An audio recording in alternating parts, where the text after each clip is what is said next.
So good evening, everyone. It is 6 o'clock and we do have the live stream up and running. Mr. Chair, I confirm we do have quorum as we have 4 committee members. I don't know if you wanted to wait a minute or two for Councillor Holland and Councillor Doherty, or if you want me to get started.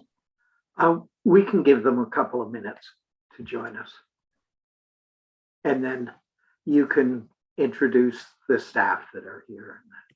Sounds good. Thank you.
So, Mr. Chair, we can I can get started, and then they may join us here at some point, if that's okay. So I confirm we do have quorum with Councillor Doherty and Councillor Holland, not currently with us.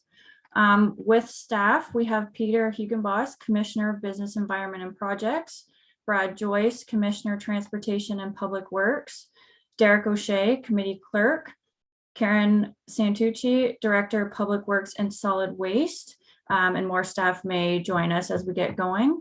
And we do have a number of delegations with us this evening as well. And currently we have 6 members of the public in the gallery with us too. So with that, I'll turn it over to you, Mr. Chair. Thank you very much. And I see that Councillor Doherty has joined us as well. So I'd like to call the meeting to order with the approval of the agenda, and we'll include the addendum with that approval. So who would like to move? Who would like to second? Councillor Osanek and Councillor Doherty. All those in favor? Carried. We have a confirmation of the minutes from February 8th. Is there a mover and a shaker? Councillor Stroud and Councillor Doherty. All those in favor? And I see Councillor Holland has joined us as well. So I think we're all here, which is great. Disclosure of pecuniary interest. Is there anybody wishes to declare pecuniary interest? Seeing none. We do have a number of delegations on the addendum, but our first delegation is Holly Houston, Brooke Moretti, and Zijuan Gao. Sorry about the mispronunciation. Will be present to speak to the committee with respect to implementing a pop-up parquet and community garden along the Williamsville and Princess Street corridor, which is an upcoming motion. So there we go.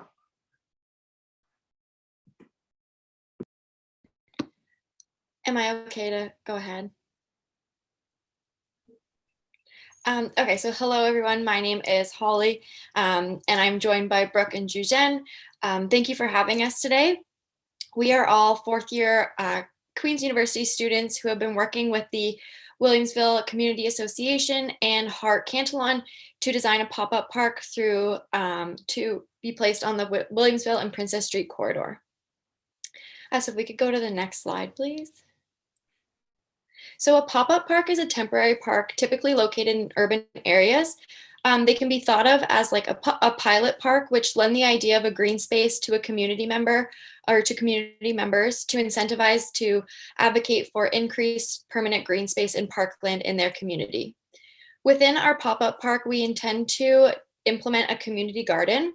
The community garden is intended to sit in metal planters throughout the green space and provide fresh produce to the community through public access and community organizations accessing and utilizing the produce as well. To the next slide, please. Thank you. So we were inspired by the previous success of Journey House and Loving Spoonful, two organizations we have worked very closely with throughout our time taking this course. They've been successful in implementing multiple community gardens in Kingston, scattered throughout the community, and they have been successful in addressing food insecurity and increasing community engagement through such. We can go to the next slide, please. All right, so the details of our project are as follows. Like Holly mentioned earlier, it is a pop-up park to aid in increasing green space and parkland in the Williamsville area with an implementation of a community garden. The location is to be along the Williamsville and Princess Street corridor. The individuals involved in this project are well-known community-based organizations, including Martha's Table, whose mission is to provide people of the community with nutritious meals, Loving Spoonful, whose mission is to move fresh food around the Kingston area, making it accessible for all, and lastly, Journey House, whose purpose is to help young adults gain the skills and experience necessary to achieve and sustain greater independence. We've also worked closely with Councillor Jim Neal, who has graciously volunteered his time to guide us in presenting at this EITP meeting this evening. We have established partnerships with these community-based organizations in which they have so kindly agreed to volunteer their time to help not only implement the community garden that will be within the pop-up park, but also maintain it over the course of its duration. In turn, these organizations will be able to reap the benefits that the community garden has to offer by receiving some of the fresh produce that is grown in the garden and utilize it within their organizations, distributing it as they see fit, as well as developing the necessary skills and experience and receiving signed volunteer hours. We ask that the timeline for this pop-up park with community garden remain for one growing season, as this is to ensure successful growth of the plants and to benefit the community. Thank you. Next slide. So when it comes to why having pop-up park and community garden in Williamsville, there are 4 reasons. First of all, Williamsville has the lowest allotment of parkland in the city of Kingston. Therefore, it is important to implement and increase the amount of parkland and green space in the community area. Second, green space also offers mental health benefits, which improves mental health well-being among community members. The third reason is that community gardens increase community engagement because community members share a common goal. Last but not least, 30% of households and families living in Kingston were facing food insecurity.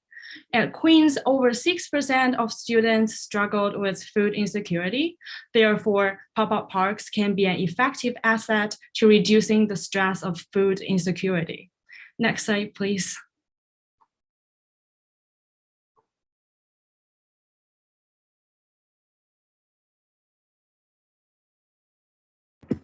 Thank you very much. And are there any questions? And that was very well timed. You actually had almost 2 minutes left. So I will turn to members of the committee. If you have any questions, now would be the time.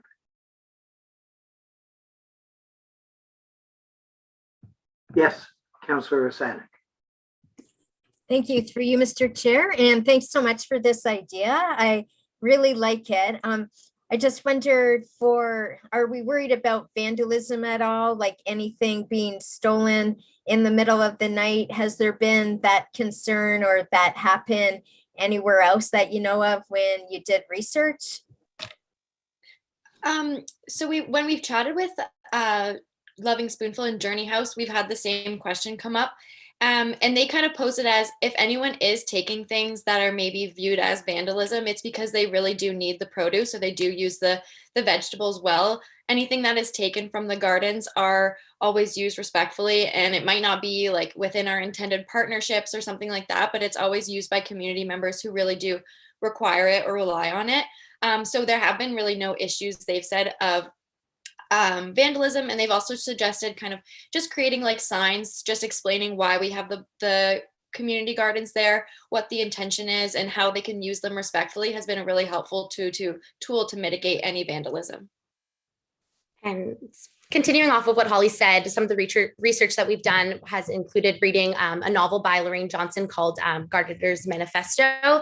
And she speaks about a garden that was put up in Kingston, in Toronto, between buildings. And it was a popular alleyway where there was a lot of motion and that sort of thing. And they found that because people were able to give back to the community and reap the benefits directly, that there was less vandalism and that people were more inclined to support and protect the garden rather than steal from it or vandalize the area.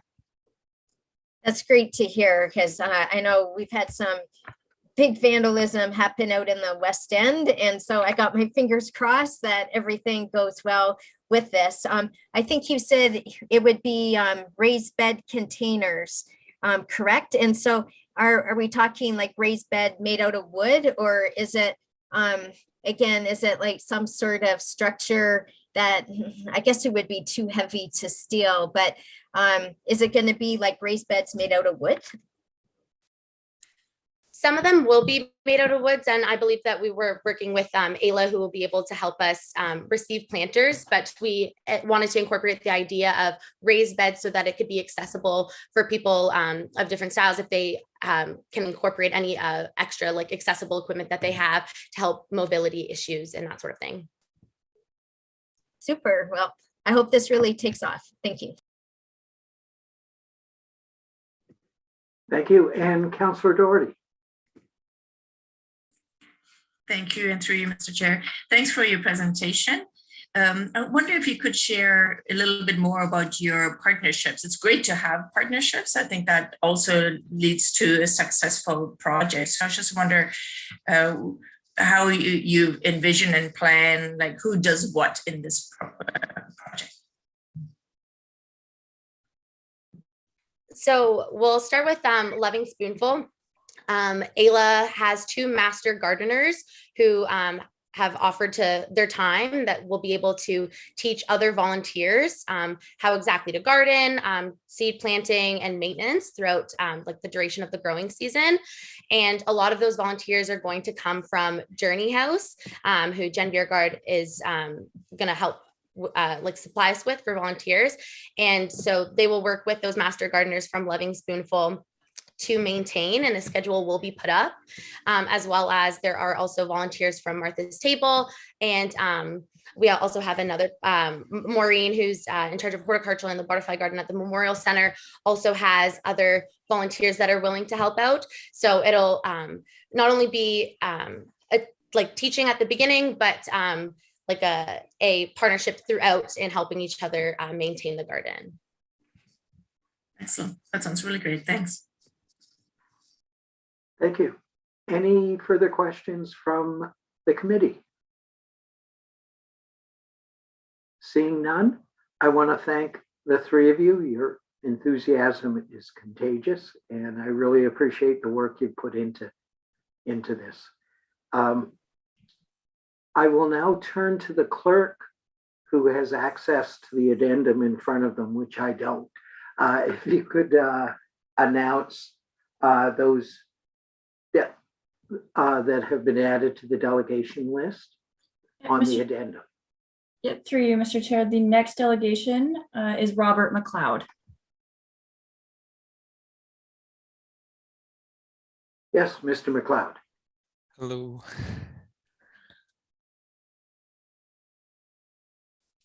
Okay, so hello everyone. My name is Robert McLeod, and I'm here to talk to you about the true value of trees. Next slide, please. So just a quick introduction. I used to be a student at KCVI. I'm currently studying civil engineering at McGill. I'm passionate about the environment and equity, and hopefully you enjoy the photos in this presentation. Next slide, please. So there's 3 main topics that I'm going to talk about with regards to the Canopy report, because of course we've seen the Canopy report. Hopefully you've all seen it. And there's some things that maybe they didn't really touch on in terms of what we can get from trees in the city. Next slide, please. So the first thing that trees can do beyond what's being listed on the Canopy report is that they can combat urban conditions. So of course, the city is quite harsh on our sensibilities, but the trees can help us mitigate, for example, the urban heat island effect, which of course is worsening with the increasing temperatures across the globe. It can also absorb noise and reduce noise pollution, and along collecting pollutants out of the air, they can also reduce particulate matter from the air, which makes it easier for us to breathe. Next slide, please. The second part that the trees can have an impact on is our mental health. There's been much research that's been done into this. So for example, trees can help lower rates of anxiety, stress, and depression, being near green spaces and such. There have been research showing that crime rates are lower in places that are well treed. And there's also been lots of research done in terms of what the rates of car accidents and using trees as traffic calmants on the sides of the roads. Next slide, please.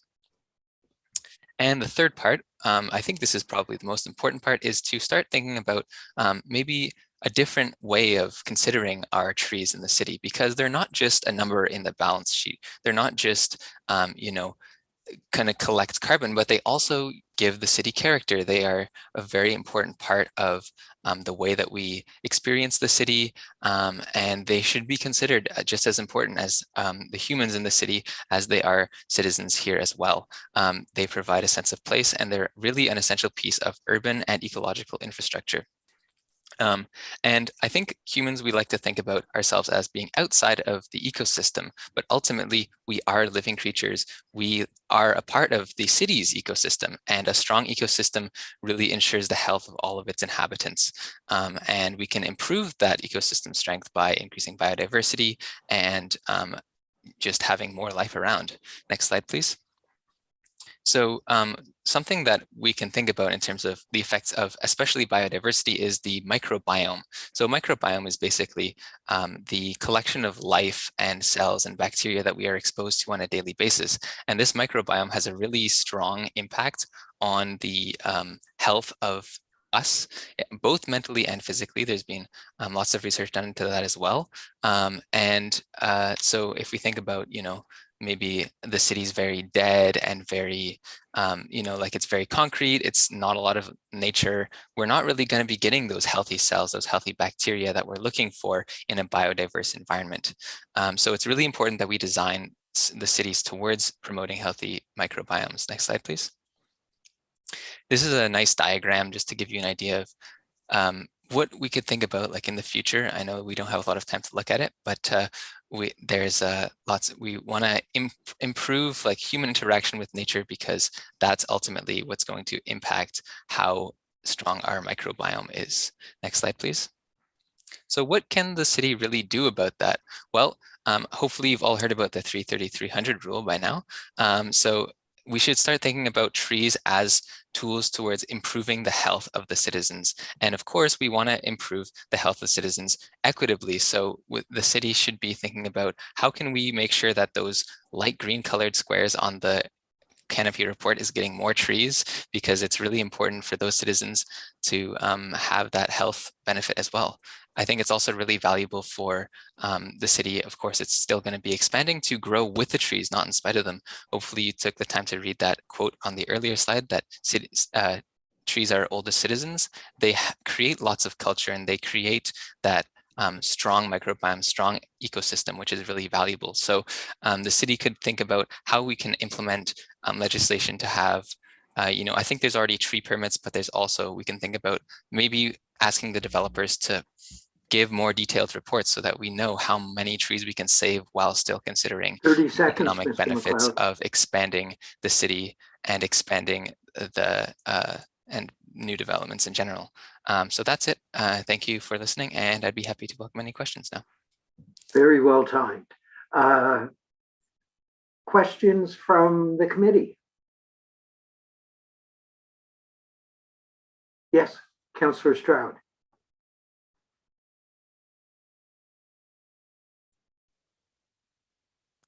It's very encouraging, if you're a fan of trees, to see the quality of slide deck presentations we're getting from our delegations. We've both of our delegations so far have had top-notch slides and excellent presentations. So thank you for that.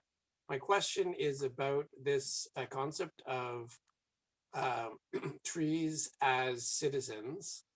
I've often thought this myself. I was born in Kingston, and there are many trees here that were here when I was born and are still here now. And I suppose I have a bit of a relationship with some of them, but maybe you could go into a little bit more detail on how we might achieve that shift in perception to thinking of some of our landmark trees as having personalities and being citizens.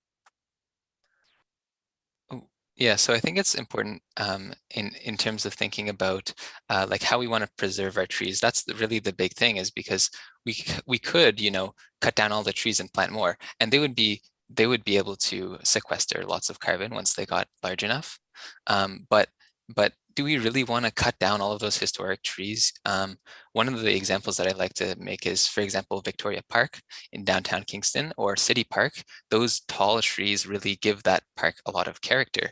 And compared to some newer parks, like maybe in the West End, newer developments, they have small trees. Of course, they'll grow eventually, but those historic trees, the really tall ones, grown ones in parks are, you know, they give the city its character, they give those parks their character. And like I said, it gives the city a sense of place, which is something I think a lot of urban planners like to talk about, is how can we make meaningful places in the city? So having those historic trees is really valuable. In terms of shifting that perspective, I think honestly, a lot of people maybe don't think about it like that right now, but if you just introduce the concept and start thinking about it a little more and a little more widely, then I think a lot of people will actually resonate with that like you do. You know, maybe not everyone has heard someone say, oh, well, trees are kind of like citizens in the city, but that idea can spread, and once we start to think about it, then it becomes more part of how we perceive our environment. Indeed. I have another question, just a quick comment about your the trees having being citizens. It occurred to me once, maybe naming trees or giving trees honorary names, such as some people talk about grandmother trees and things like that, might be one way you could personify individual trees. My second question is about this biome concept. I'd like you to elaborate a bit more on that. So ecosystem. So it if you study biology, you understand what an ecosystem is. But is a city not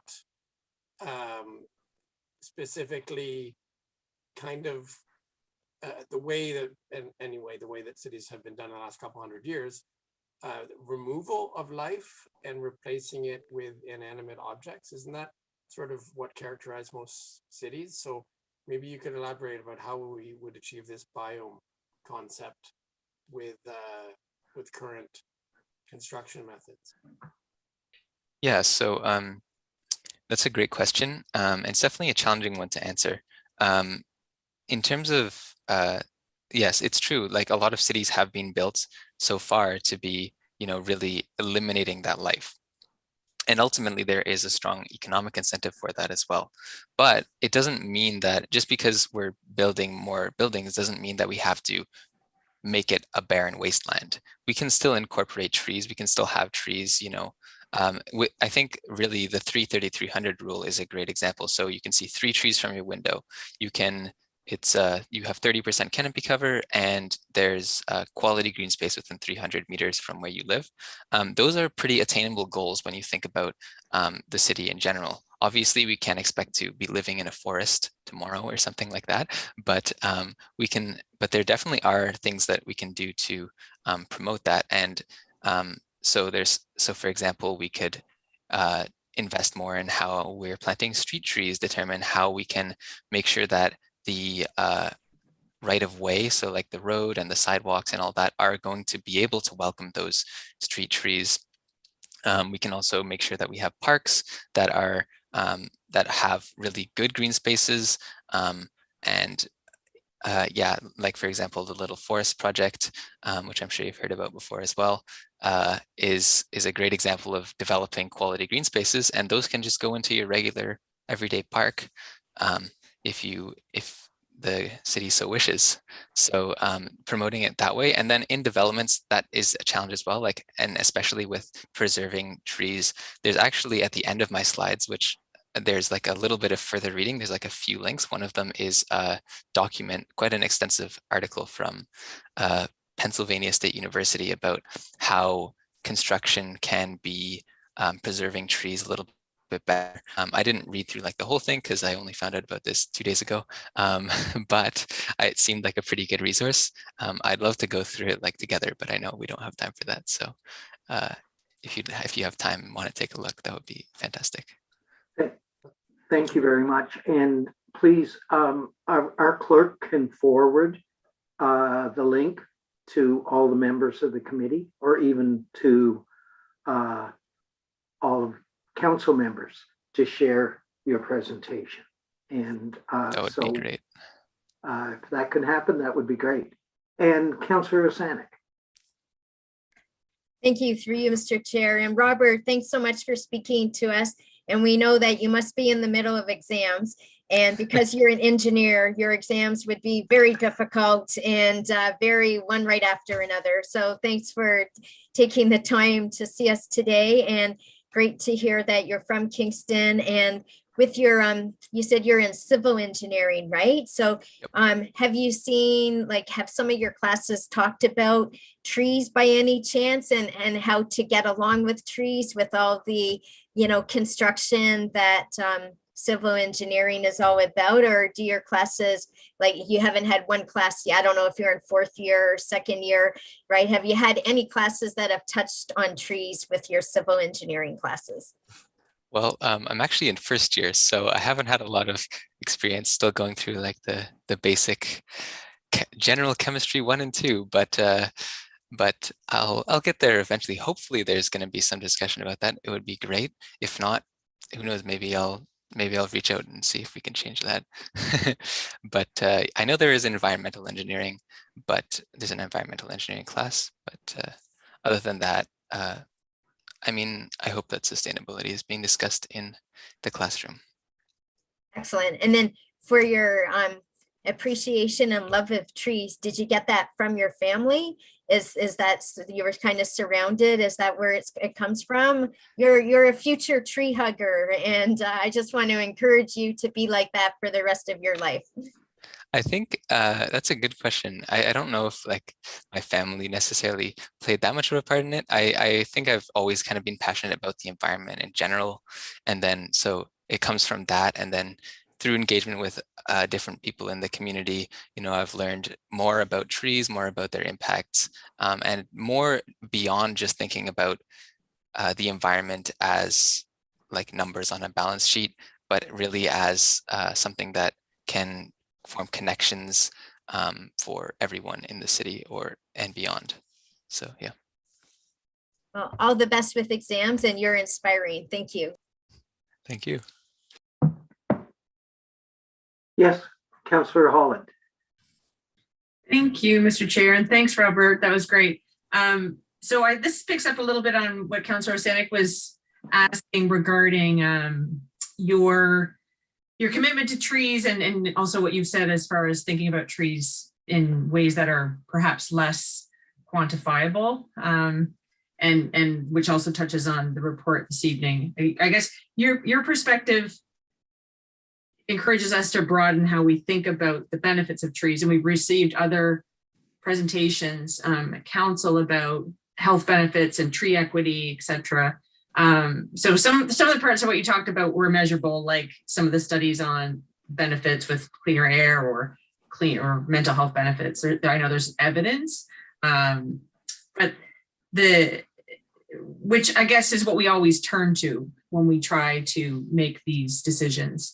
But I think you're very persuasive in trying to get us to think about things beyond what is measurable. So I just was wondering if you had any further thoughts on how to develop the argument more in favor of the intangible benefits, perhaps, because you did your presentation, as was mentioned, was so beautiful and obviously it visually gave us that sense and appreciation. Well, I actually did do some research into numbers and such because ultimately we always find a way to quantify things.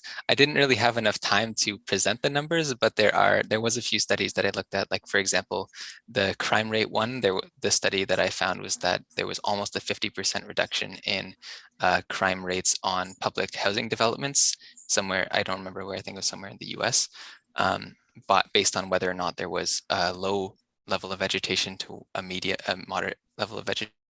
So I did have those numbers, and there's some stuff in there for further reading as well in the links and in my sources if you'd like to take a look at that. I know we're kind of limited on time, but I did take a look because I don't want to just be like, yeah, I think this is how it works, but there's no real evidence. So yeah. No, that's great. I mean, I think there's lots more research to do by the sense of it, and there's lots of reasons to do that research. Yeah, so which you've made that case. Thanks so much. Yes, and again, you're always welcome because you're absolutely right. 5 minutes is a mighty brief moment. But anything that you wished you'd said, you can put into an email to our clerk, Julia, and that will become official correspondence. So. Okay, great. I'll keep that in mind. Thank you. Thank you. Anybody else wish to speak or ask a question? Seeing none, thank you, Robert. Excellent presentation. And I will now turn to our clerk. I believe we have a couple others on the addicts. Next, we have Kathleen O'Hara.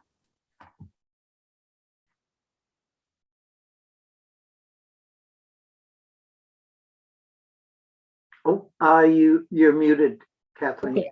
Yeah. There we go. I thought Robert's presentation was absolutely inspiring. I couldn't follow a better person. So thank you, young Robert. My name is Kathleen O'Hara. I live at 100291 King Street East. I'm with No Clear Cuts in Kingston.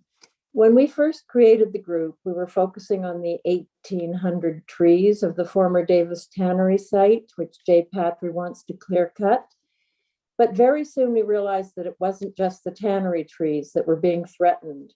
Trees on or near Walnut Grove, Eunice Drive, Wright Crescent, Johnson Street, Clogs Road, Barbara Avenue, Centennial Drive, Purdy Mills Road, Bath Road, Resource Road, and more had already been cut down or were threatened.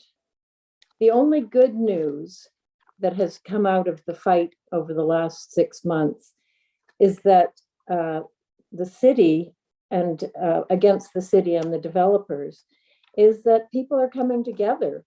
I mean, I didn't even know where Eunice Drive was. Now I know where the clear cut is. Walnut Grove, who knew? Now I know several people in the community, and we're all talking together. We're all fed up. And we're all frightened about what else is on the books for clear cuts or cuts. And just when we thought we were facing this terrible tree situation, we didn't think it could get worse. We discovered that the city's tree counting system is a bit odd. Trees under 6 inches aren't counted, and new saplings are. So we feel we're being misled. And in terms of the canopy and the tree count. So people are getting angrier. And now we have the meeting tonight looking at only at trees on public lands, ignoring the many threats by developers who have bought most of our forests. Also, Kingstown has the lowest number of trees. But we've noticed that it hasn't been designated as a focal area for planting. The Kingstown area does have forests near the Cataraqui River, but they are being threatened at 1147 and 1413 Montreal Street. Meanwhile, No Clear Cuts has identified 7 potential development sites where there aren't any trees, and development would be much better. In other words, we are letting developers decide where they want to build and what they want to cut down. No wonder citizens are getting angry and coming together and fighting back. And it's really wonderful to see. They no longer feel City Hall will protect their trees or their neighborhoods. This alienation is also occurring because after the city declared a climate emergency and promised to be carbon neutral by 2040, it appears to have declared war on whatever natural assets we have. There is no good time to chop down trees, which, as Robert pointed out, store carbon, cool and calm the air, prevent flooding, and add to quality of life. Robert said it better than I ever could. But this present attack on nature is worst. It's the worst time ever. We have as the IPCC said about 2 weeks ago, we need to protect nature. We need to protect the planet. And so this present, what I see as an attack on the city's trees, so many are being cut down or are going to be cut down, that it's just something has to be done. But fortunately, as I said, citizens are getting together, and so that's the good news. Thank you. Thank you very much. Members of the committee, any questions? Yes, Councillor Doherty. Thank you for your presentation, Kathleen. So you mentioned other areas are getting clear cut as well. Everybody's talking about the tannery. I just wonder if you could just go over that list for everybody to hear that you probably have listed. It's not total. I mean, there are more areas, but I mentioned Walnut Grove at Princess and Sydenham Road that Patry has clear cut. By the way, he has 3 stop work orders there, so that's interesting. Eunice Drive, just north on Sydenham Road, just off Sydenham Road. Wright Crescent had some trees cut down, and now they found out that there are probably going to be more trees cut down because of the new developments planned. Johnson Street is on the central growth strategy. I talked to someone who fought against that, and they say they've been given a bit of a reprieve, but that 100 trees were going to be cut down in that development. Barbara Avenue was cut down, trees were cut down about 6 years ago, I believe.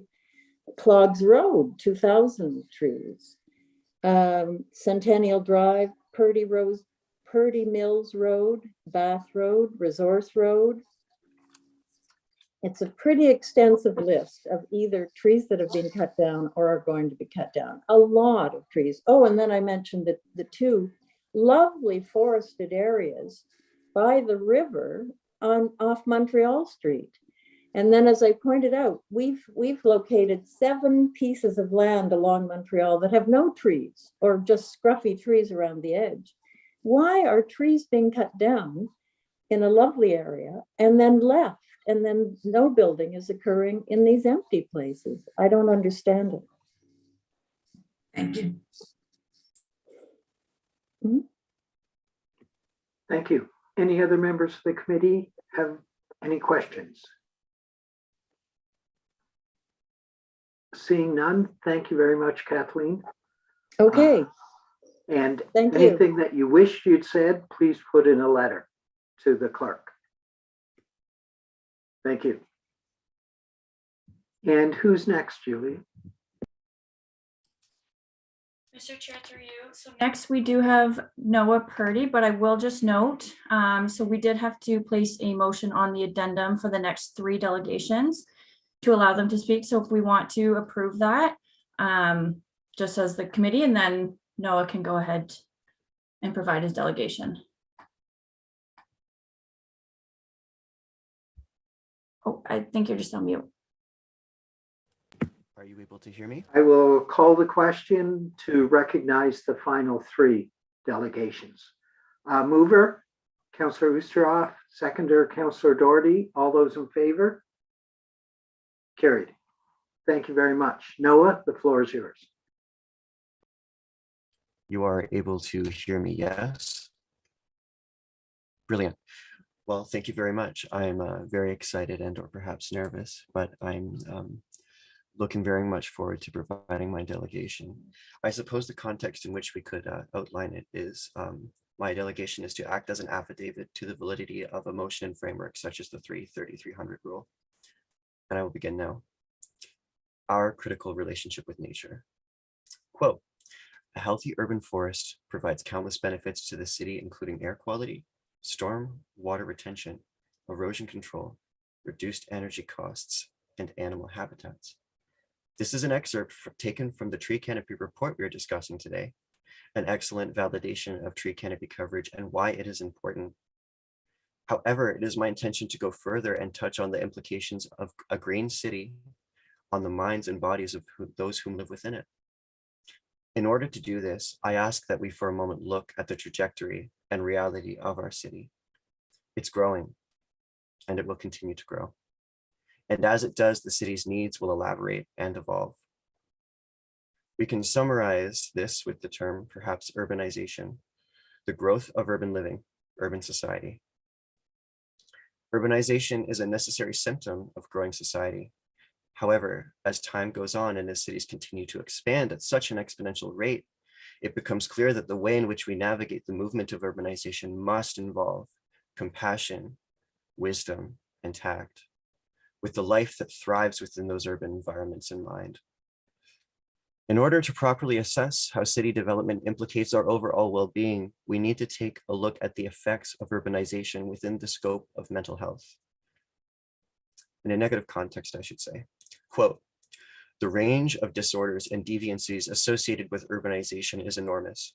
Some of the disorders are severe mental disorders, depression, substance abuse, alcoholism, crime, family disintegration, and alienation. The above quote was taken from Urbanization and Mental Health, a 2009 edition from the Industrial Psychology Journal that summarizes the general consensus on how urbanization negatively affects our well-being. As cities and populations within those cities grow, so does the need for facilities and growth of infrastructure. If a city's infrastructure is not in alignment with the volume of the population within it, we begin to see increases in violence, addiction, abuse, and alienation, as previously mentioned, and many more adversities intertwined with our mental well-being.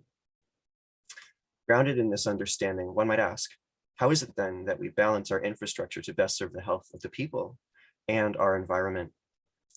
To me, this is a most clear answer. Prioritizing the integration of green space and green infrastructure into our cities. Quote, environments shape human behavior. Characteristics of individuals and environments act as boundaries within which behavioral invitations or possibilities exist. Characteristics of nature environments can promote affordances both for acute positive psychological experience and for physical activity that in turn promotes well-being. This excerpt is taken from the publication, The Importance of Green Space for Mental Health, from Cambridge University Press on January 2nd, 2018. If you yourself were to look into the evidence suggesting our need for green space, you'd be overwhelmed by the cascades of information, proving over and over again just how much our minds and bodies need nature. This raises a question. If we know urbanization comes with its own host of benefits and issues, and if we know our city will only continue to expand, how are we utilizing our city planning to best ensure the longevity of a healthy, beautiful, and equitable city of Kingston? Every building built, every parking lot, garden, playground, and forest, common space will determine the well-being and flourishing of the next generation in this city. So, what motivations and considerations are underpinning the development, planning, and infrastructure in Kingston? Is it the families that will 30 grow up seconds, here? please. Is it the responsibility to nurture our environment? Is it to model what it means to be a sustainable and equitable city? It is important to bring attention to those motivations, as it will determine our collective quality of life. Thank you. Thank you very much. Yes, Councillor Doherty. Thank you, Noah, for your presentation. I thought it was fantastic. You touched on the pressure that we're all feeling. We need to grow, we need housing, therefore a lot of development is happening in our community. And I did not see in the report a vision. And you're talking about a vision of how we can incorporate the needs for housing and the needs for a sustainable environment. And you also touched on equity.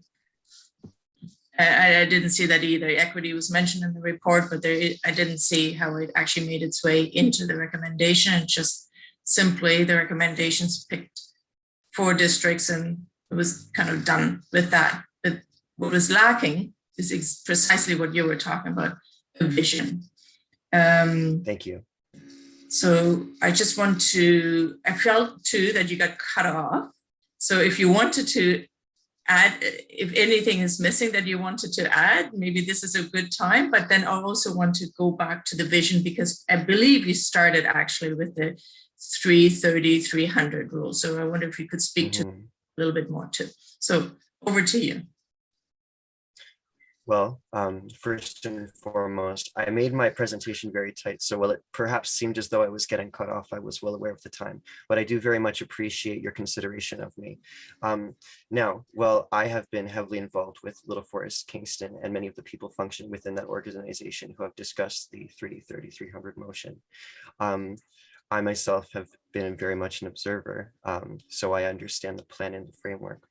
But to me, it is honoring our mental and physical needs, as well as our spiritual needs, to rebuild and heal our relationship with our nature and our city.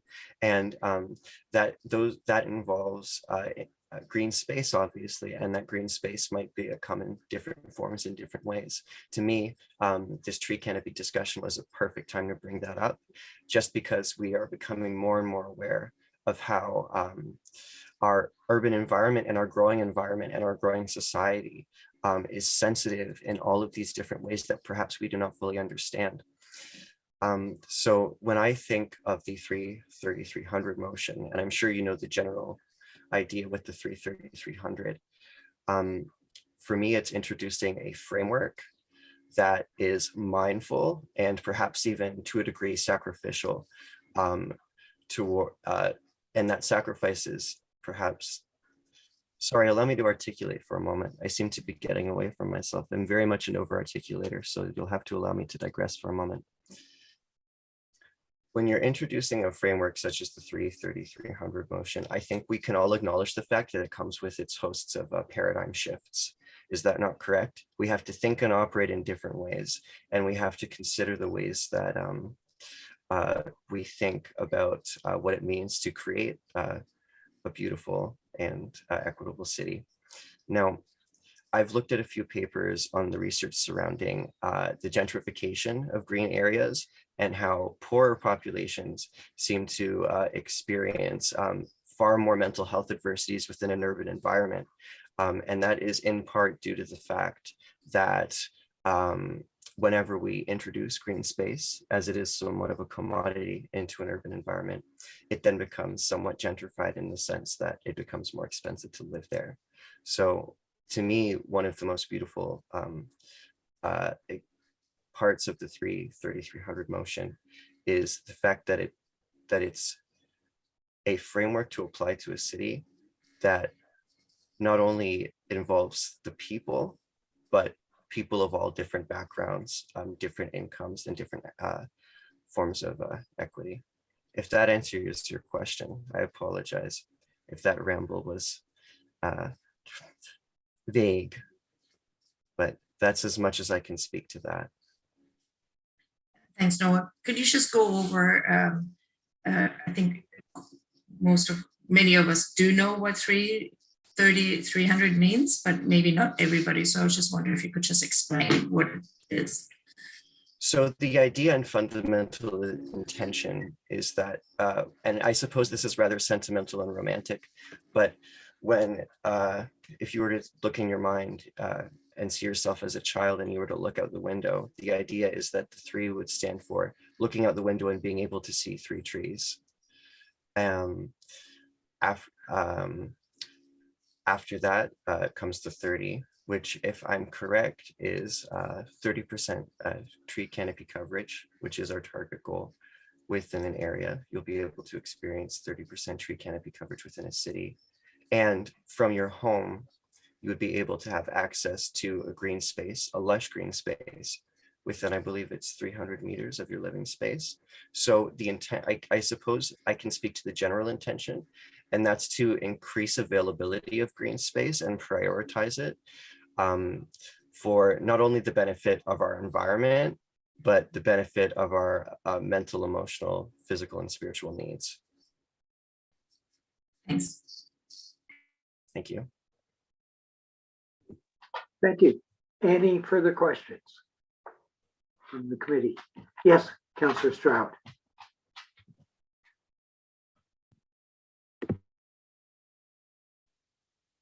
Yes, thank you, Mr. Chair. Yes, and Mr. Purdy, I think what your presentation added so far to this complex conversation we're having was really an artistic, you mentioned sentimental just now, but it got me thinking that really it's the connection with nature and the way that it profoundly affects our lives is in itself kind of a sentimental thing.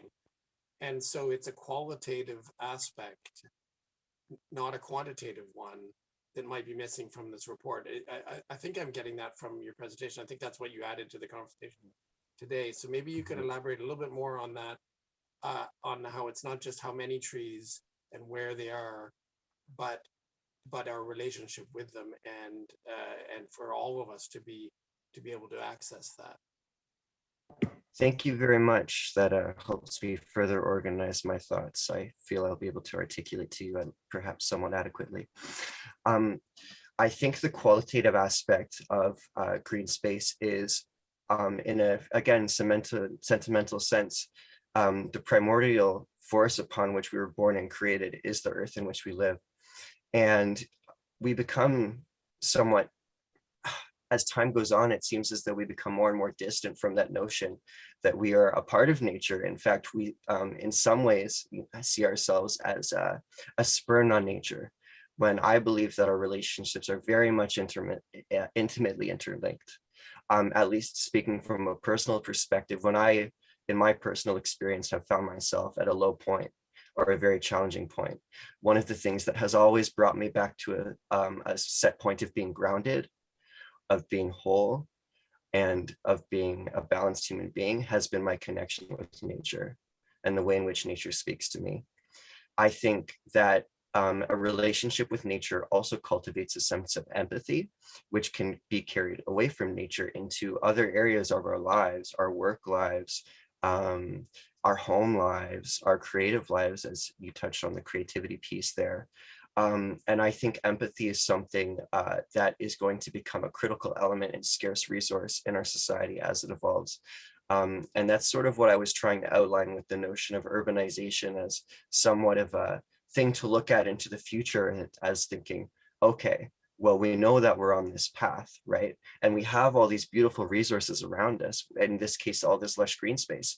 How do we best preserve this green space for those generations that are to come next, so that they might experience the empathy that comes with the connection to nature?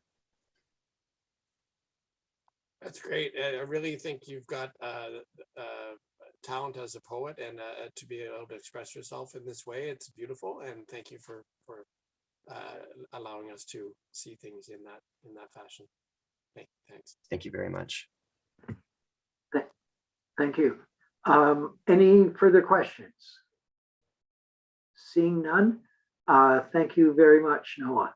I appreciated your presentation. I'll turn back to the clerk.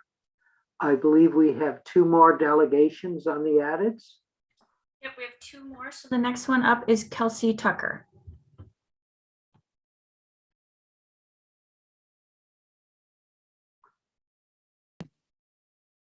Hello, can you see me? Can you hear me? We sure can. Oh, great. Okay.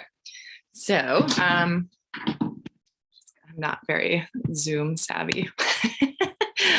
Just gonna pull up my I didn't prepare slides, but I do have a bit of a script. Okay, so I'll begin.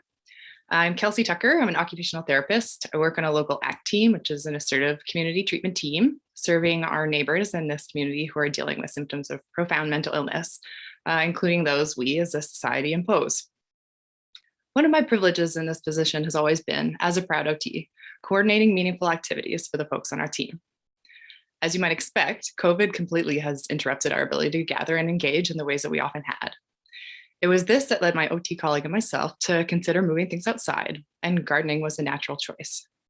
While our local community garden was running a wait list years long, we were forced to get creative and resourceful. But thanks to the amazing guidance and support of the Loving Spoonful, Little Forest Kingston, and the Community Foundation, we are now transforming an underutilized plot of agency land, just about 1/3 of an acre, to include a recreation space, art, urban farming, and a Miyawaki-inspired little forest. We are coming to appreciate the reciprocal nature of our relationship with trees, and we recognize that some of the gifts that trees share with us are named in this report. However, absent from the report are the contributions trees make towards our individual and collective social, physical, and emotional well-being, as well as their capabilities to drive equity in our community. So certainly studies have shown that access to urban green space can be psychologically and physiologically restorative. It lowers mortality across the board, even researchers adjusted for smoking and socioeconomic status. In fact, access to quality green space has been found to reduce the harms associated with income-related health inequality. A study out of Toronto found that having, on average, 10 more trees in a city block improves residents' self-reported well-being in ways comparable to an increase in annual personal income of $10,000 or being 7 years younger. Trees can actually reduce the impact of urban blighting. So personally, I don't see why we let developers who build right up to the sidewalk opt out of planting trees or including parkettes. Having trees in your neighborhood also reduces noise pollution. And research confirms that proximity to trees enables activation of the parasympathetic nervous system, which is our rest and digest. And it reduces activation of our parasympathetic nervous systems, which are our involuntary rapid response systems.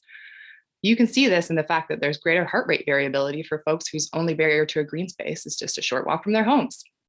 We also see in the findings that access to nature improves memory and attention, and that it decreases depressive symptoms, and that people living close to green spaces are better equipped to deal with stress. This is found to be especially true where folks have levels of anxiety that are already elevated. To put an equity lens on this, traditionally, improving health among marginalized and low-income communities has relied on increasing access to the healthcare system. However, it can be argued that addressing structural impacts to health, like the natural environment and restored urban green spaces, create an opportunity to improve health that does not solely rely on being reactive to health conditions as they arise. Rather, by creating a rich and healthy living environment, we can improve health, mitigate the effects of other structural inequalities, and serve to empower individuals. I think it's also important to note that in neighborhoods like Sydenham Ward, for example, where canopy cover is high and income is also high, this becomes a social benefit which actually reinforces itself. This is a great but entirely exclusive benefit for the people who live there, and it can actually serve to widen the gulf when it comes to health and social inequity in our city. Now I want to touch on something that's been a major consideration for our project, which is social connection. Urban green spaces appear to increase social cohesion. They promote opportunities for meaningful activities that otherwise might not be available to people living in low income or immigrant neighborhoods. Many studies show that increasing the urban canopy cover reduces crime, specifically violent crime and property crime. And this is a relationship that actually works both ways, which is illustrated by data collected in municipalities hit hard by the emerald ash borer, where tree canopy was suddenly vanishing and rates of crime spiked. In a study on awe, researchers took residents to a grove of tall eucalyptus trees on the UC Berkeley campus, where they found that exposure to natural beauty fosters the experience of awe, which specifically captures a person's sense that they are a part of something bigger. This idea of being a part of something bigger is a key component of compassion, and indeed we see an increase in compassionate acts in those who regularly experience awe. When we don't consider depaving, when we let developers out of their obligations to contribute to our tree canopy, when we sign off on clear cuts, we facilitate the marginalization of trees in the same ways that we do it to people. I hope I've inspired a few of the people listening today to consider that without being compassionate to our environment and our trees, we cannot be compassionate to one another. Thank you. Thank you very much. And I lost track of time, but that was a very interesting presentation. I think you were right. I'll pretend you were right on 5 minutes. I did practice and I was pretty close. So. Thank you. Questions from the committee? Seeing none, thank you very much. A very good presentation. Appreciate it. Thank you. Julia, who's next? Our final delegation this evening is Sandra Jass.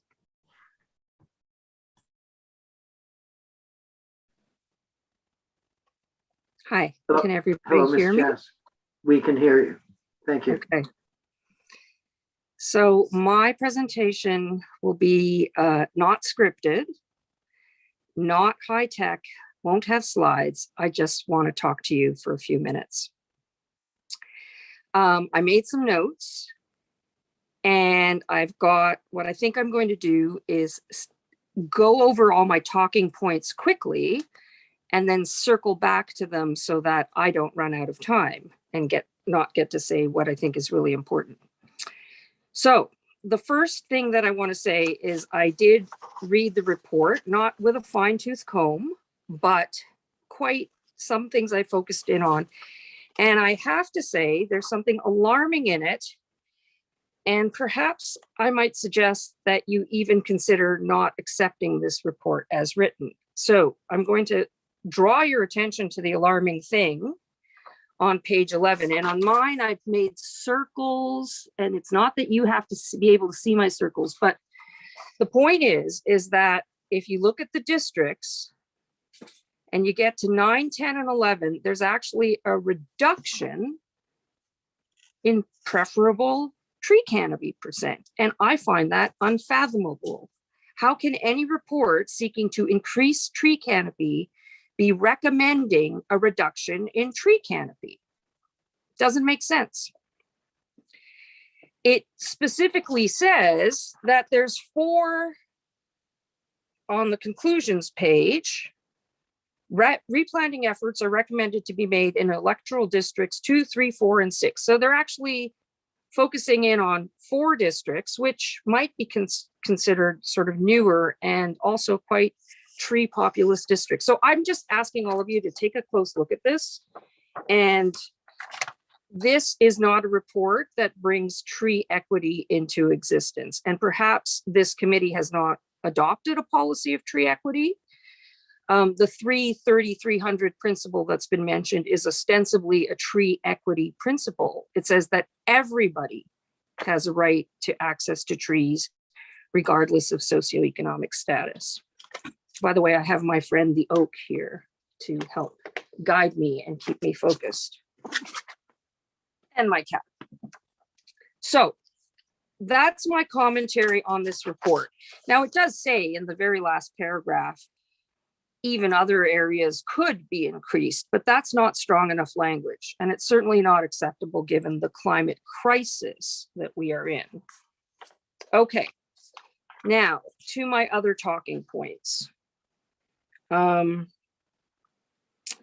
Oh, sorry, there's one other reference in this report that I also find problematic and I need to draw your attention to. Impervious percent. Impervious percent. What the hell does that mean? To me, it just means concrete and pavement. Well, you know what? Underneath all that concrete and pavement is some really good soil. And if we get rid of the concrete and pavement, we can plant a lot more trees. So this is seemingly part of the argumentation when you look at the pretty pictures of why they're arguing that Williamstown, Sydenham, and Kingstown, the oldest parts of the city of Kingston, don't deserve more trees. In fact, they deserve less trees. None of this is acceptable. If there's too much concrete, just get rid of the concrete, but don't get rid of the trees. Okay, I have 8 main points. I was going to start my timer so that I kept track of myself and I forgot, but I'll just pretend that I've got a lot more time. My first point is, or my first recommendation will be that the city of Kingston, and perhaps it's your committee, I'm not an expert where this has to happen, but I believe you need a legacy tree bylaw. And what I mean by that is the trees that exist, we can't keep cutting them down because guess what? trees need time to grow. And we have targets that are set at, actually they were set at 2030. I know that in the last week or two, you probably heard in the news that there's a new target that says, no, we've got to actually meet our targets by 2025. So we're actually on a collision course. The train is about to derail from the track and we've got to hit the handbrake fast. So let's stop cutting down trees. Like all old trees in Kingston basically need to stay. So you're the experts, you're the politicians. Please tell me how we could go about doing that quickly and have a legacy tree bylaw so that older 30 trees are seconds, cut down. please. How many? 30 seconds. 30. I'm not going to get through all my 8 points. The second thing is that private land should be purchased and made public so that forests are preserved. I also want to propose the idea of animal bridges and corridors. And I also would like the city to promote institutional and commercial land also greening, because I don't see that anywhere. So I've wrapped a few of my points in together. And the last thing I wanted to mention, something that was disturbing in the report itself, well, actually in your minutes, and it was part of the motion to create the parkettes. I love that idea, but it said developers preferred to provide payment. That's a nice alliteration, in lieu of parkland. So few parkettes were achieved to date. Well, get rid of the opt-out. Simple solution. They should not be able to opt out of providing green space. Thank you. Councillor Neal, I cannot hear you. Sorry, I should be better at my mute. Thank you very much for your presentation. Anything that you wish you had gotten in but ran out of time, just share that with our clerk. For sure. Thank you. Questions from the committee? Yes, Councillor Oosteroff, followed by Councillor Stroud.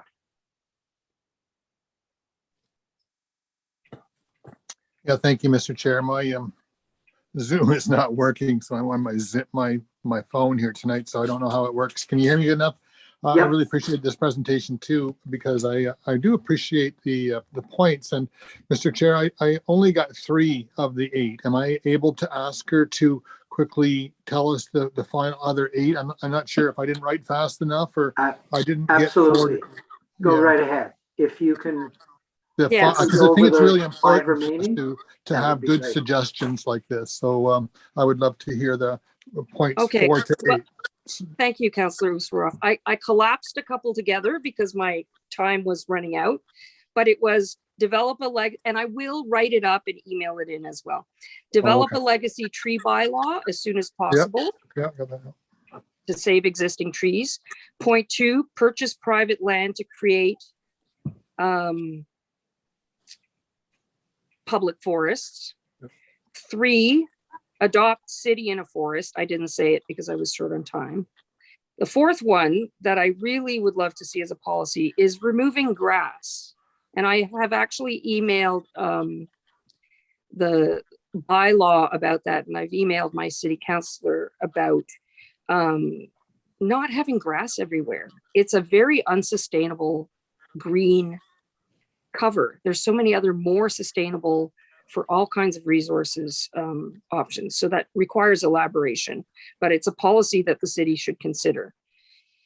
And I have some other cities having done it. There's Las Vegas is removing all non-utilitarian grass from its city. So that was the 4th one. The 5th one was you're a transportation committee, and transportation should not only be considered as humans, but as we grow, we need to be building animal bridges and corridors so that wildlife is also safe in our city. I once witnessed a raccoon being hit and run over by a car, and it broke my heart. I can't tell you what it feels like to see a raccoon look you in the eye in its dying moments. And we don't have to occupy this earth with our creature friends in the way that we do, with complete disregard for their health and well-being. That was my 5th point. Sorry, 6th point was I quoted the whereas in your actual agenda, and the phrase, the developers preferred private payment. Why are they getting a get out of jail free card, a free ticket to not put in green space? Clearly, policy needs to change so that developers don't get an out to do what is the ethically and economically responsible thing to do for the well-being of the citizens of Kingston. So that was point 6. Point 7 was addressing institutional lands and to encourage actual forests. So why is there so little green space other than the odd pop-up tree at St. Lawrence College, Collins Bay Penitentiary? Anyone driving down Bath Road can see all the way down to King Street. That's not good urban forestation policy. It's like right in front of you, a clear view. It shouldn't be there. And yeah, institutional lands of Queen's University, St. Lawrence College, all of the prison government lands should be encouraged to also have green space. So that was point 7. And then point 8 was private commercial land. So driving down Gardner's Road, up and down Gardner's Road, you barely see a tree. And yet that doesn't need to be that way. The Kingston Center, it's a giant triangle of paved space. That also doesn't need to be that way. But to have change, we need to be visionary. We need to depave many of our urban spaces. And we need to be, this is the kind of leadership that the younger generation really wants from the older people that they're currently seeing in power. Like the younger generation, and I'm getting older, but, you know, studying something in committee for years and years and years isn't going to meet a target in 3 years.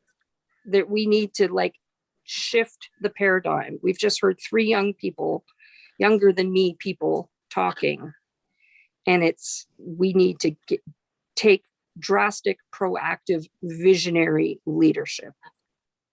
Thank you very much. I appreciated hearing those points. I've got them written down. I would look forward to receiving what you have.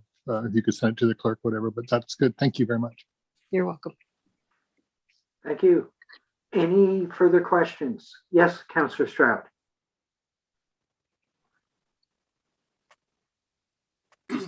Yes, thank you for your presentation and your passionate advocacy for us having a visionary revolution when it comes to our connection with nature in the city.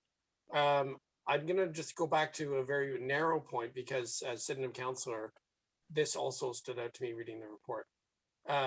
You mentioned that and it's a consultant's report that's in here, right? And this is an information report that you said, well, maybe we should consider not accepting. I suppose that's an option, but there is no actionable item in the recommendation. The recommendations contained in the report. It's not a recommendation in the same sense as one that we vote on, that it becomes action for staff, because it's not direction to staff because there's no recommendation to vote on from this report. However, I'd like you to elaborate on what you said about districts 9, 10, and 11, because it's in the report, and it as you said, the report recommends, non-bindingly, it recommends planting in all that empty green land, like permeable land in the West End. So that's great. Those 4 western districts have lots of spots for new trees. It'd definitely be easy to do there, but it recommends reducing cover in 9, 10, 11. So I'd like to hear more about your interpretation of what the consultants are saying here. Well, I have to admit, I skimmed it. I have a day job and I had some commitments today that didn't let me read it with a fine tooth comb. So I'm also urging you to look at it. So if a rationale for why was provided in the, I guess the conclusions, which you could call the executive summary, it's not quite clear. But I think part of the problem here pointed to what was my first recommendation to the committee, which is they're only talking about new plantings. There's no legacy tree acknowledgement. I'm not quite sure if they are looking at where is city owned property and if that's what indicates this discrepancy. But I've made recommendations to get private and institutional property on board so that we're all, paddling in our boats together down the same river at the same time in the same way. If I actually was doing some math and I was so glad to hear that Robert actually had statistics, but almost if you look at canopy percent and preferable land percent, so many of these districts had double-digit increases. Some of them had single-digit increases, Portsmouth, and it really was like, oh, the older the city is, the less we care about creating any change. And what is underpinning that, I have no idea. I think that's a question you need to put to your consultants. They used mathematical formulas to come up with their metrics, and so perhaps some of their logic was flawed or incomplete because in the methodology, they do say how they ranked, and I know I read it. Oh, here it is. They gave a weight. So on page 15 is a weighting process: urban heat island, proximity to hardscape, floodplain, slope, soil erosion, proximity to canopy. And so, that's like when you go into the job interview and they have a little score sheet, and how good you answer the question, you get a little score and they add up the score. And, oh my goodness, I scored an 87. I guess they'll offer me the job or whatever. It's a methodology, but it's a very, listen, I actually work with numbers all day long in my job. I'm an estimator. I do try to quantify things. Your city councilors, you do want to see the quantification, but you want the quantification to be based in sound principles. And those are ethical considerations. What are our priorities? And I don't know if somebody gave them these priorities or they decided them based on other cities, but I've got to tell you, I think the whole world is shifting really rapidly. And some of our old methodologies are just going to have to be tossed out the window. Sure, do a comparative analysis, do your due diligence, but then consider other methodologies. And I can tell you my methodology. I'll be quite frank. I live next to a forest and I go for walks. And I can tell you that during the droughts in the summertime that I've been here 10 years, I can see when the plants are hurting. And we had a wake-up call, like BC had a wake-up call with the fires and the floods. Kingston hasn't had its wake-up call. Kingston hasn't had its extreme weather events yet, but they're coming. And the best thing we can do to mitigate the effects of the extreme weather events that are coming is to put as many trees everywhere as quickly as possible, as soon as we can. That's it. Because, and talk to people who look at the research, like Joyce Hostin does a workshop on water management. And she says, what are the two things that hold water? Soil and vegetation. So when we cut grass at 1 inch, we're basically asking all the water to evaporate. And if we have higher vegetation and if we have diverse vegetation, the soil's going to hold the water and it's not going to evaporate, and watering grass should be banned outright. There is no logical reason for anyone to water their grass, because there shouldn't be grass in the first place, because it is not a native species, like it's not the native grasses. And if you have sustainable plants that know how to live in the environment we're in, you don't need to create all these engineered fixes to fix problems that we created in the first place by over-engineering the problem. I don't know. I mean, I don't even think I talk that intelligently about it. I think there's other people who are far more versed in what we need to do and have done far more research and far more reading. But I can tell you how I feel when I see weeping plants that look like they're near death, and I see trees falling over because there isn't enough groundwater keeping them alive. Do you know, I've driven around today and I've seen 2 weeping mulberries literally just toppled over. Like, what's going on? Why is a tree falling over?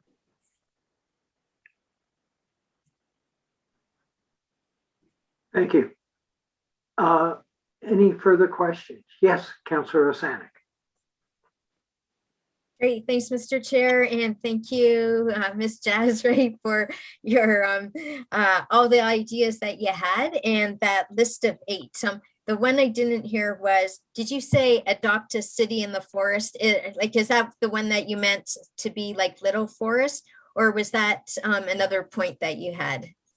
So I actually was blown away by the presentation that Joyce Hostin made to council. It feels like it was about a month ago now. Right. And it was this concept of, instead of having a forest in a city, have a city in a forest. And there you go. That's the paradigm shift that's needed. It all falls into place if you shift your thinking into that paradigm shift. Got it. Got it. Thank you. Some of the things on the list are cross-jurisdictional, right? And so we don't even have the right departments here tonight hearing all these ideas. Ours right now, like at this report, as you saw, is all public works. It's all like on our trees that are planted on public lands, right? But it's the province and the Planning Act, and therefore our planning department that is not here tonight, that is the province, Doug Ford, right, that allows the opt-out payment in lieu of parkland. And so that's something that's beyond our city's control, right? That's the province that looks after the Planning Act and the provincial policy statements. The city did do with the conservation area a natural corridor study back in 2005, which is all our greenways, but it rarely ever gets mentioned anymore by our planning department. To purchase private lands, yeah, all it takes is taxpayer money, right? And sometimes that can be like the asking price by developers to buy their land is very expensive. So I know great ideas. Oh, and the other thing that's another cross-jurisdictional department is then our bylaw department, because that would be not having grass everywhere, our boulevards, which is part of our yards bylaw, which is going to be public meeting starting in the next year, 2023. So I just wanted to, because there's, like residents need to know this, right? The cross-jurisdictional is, it's hard to have one meeting when it's cross-jurisdictional and all the right players in the meeting to hear the points. That's for sure. Thanks for that time. Yeah. Thank you. Any further questions from the committee? Seeing none, thank you very much, Ms. Jazz. And Julia, is that all of our delegations, or is there one left? Mr. Chair, we have no further delegations this evening. Okay, thank you very much. We will now hear a briefing from Karen Santucci, Director of Public Works and Solid Waste, to speak to the committee with respect to the Forestry Canopy Update Report. Thank you, and through you, Mr. Chair. Can everyone hear me? Yep. Excellent, thank you. So based on a recommendation from Council in 2020, the tree inventory was updated and the tree canopy coverage and ecosystem service assessment was prepared for the City of Kingston. Davies Resource Group was contracted to complete the work, and it was completed in February of this year. Move ahead in the slide, please. The urban forest canopy for the entire boundary of the City of Kingston is 28.8%. When we break that down into the urban area, so the urban growth boundary, the canopy coverage for 2021 is 21.48%. It's really important to note that in 2010, the urban canopy coverage was also 21%. Developments, and during this time period between 2010 and 2021, we maintained the same tree canopy, even as the emerald ash borer had significant negative impacts on the urban forest. It's estimated that 13% of the trees in Kingston public ash, with approximately 5,000 trees on public land alone being removed off public property alone. The effort and work being done in prior years and during this time period to plant additional trees is the reason that the canopy did not fall. The canopy total did not fall. This report will provide information to help us continue to drive to increase the forest canopy cover to the 30%. Next slide. This slide shows not only the trees, shows only the trees with funding from the City of Kingston over the past 7 years. A significant amount of work has been done in the past decade to help improve the urban canopy coverage.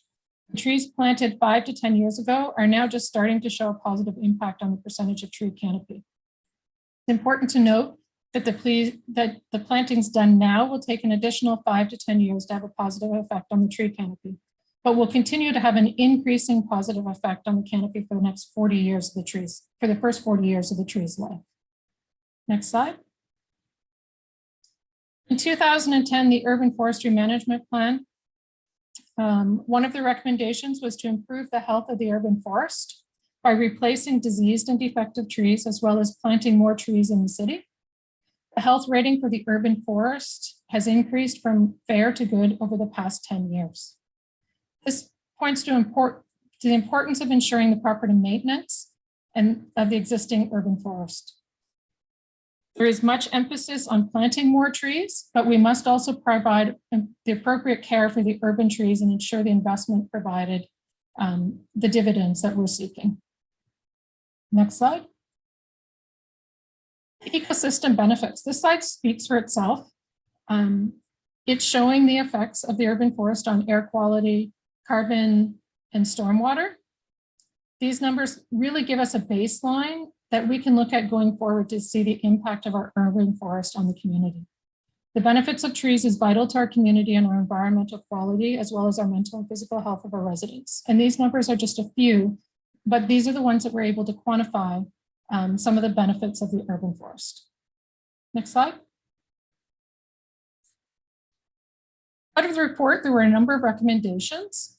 We had the consultants break the information down into the electoral districts so you could see the average tree canopy in your districts.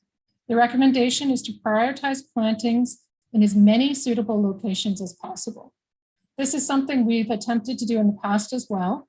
And with the exception of the countryside district, we have had approximately 9% planting in each of the districts over the past 7 years.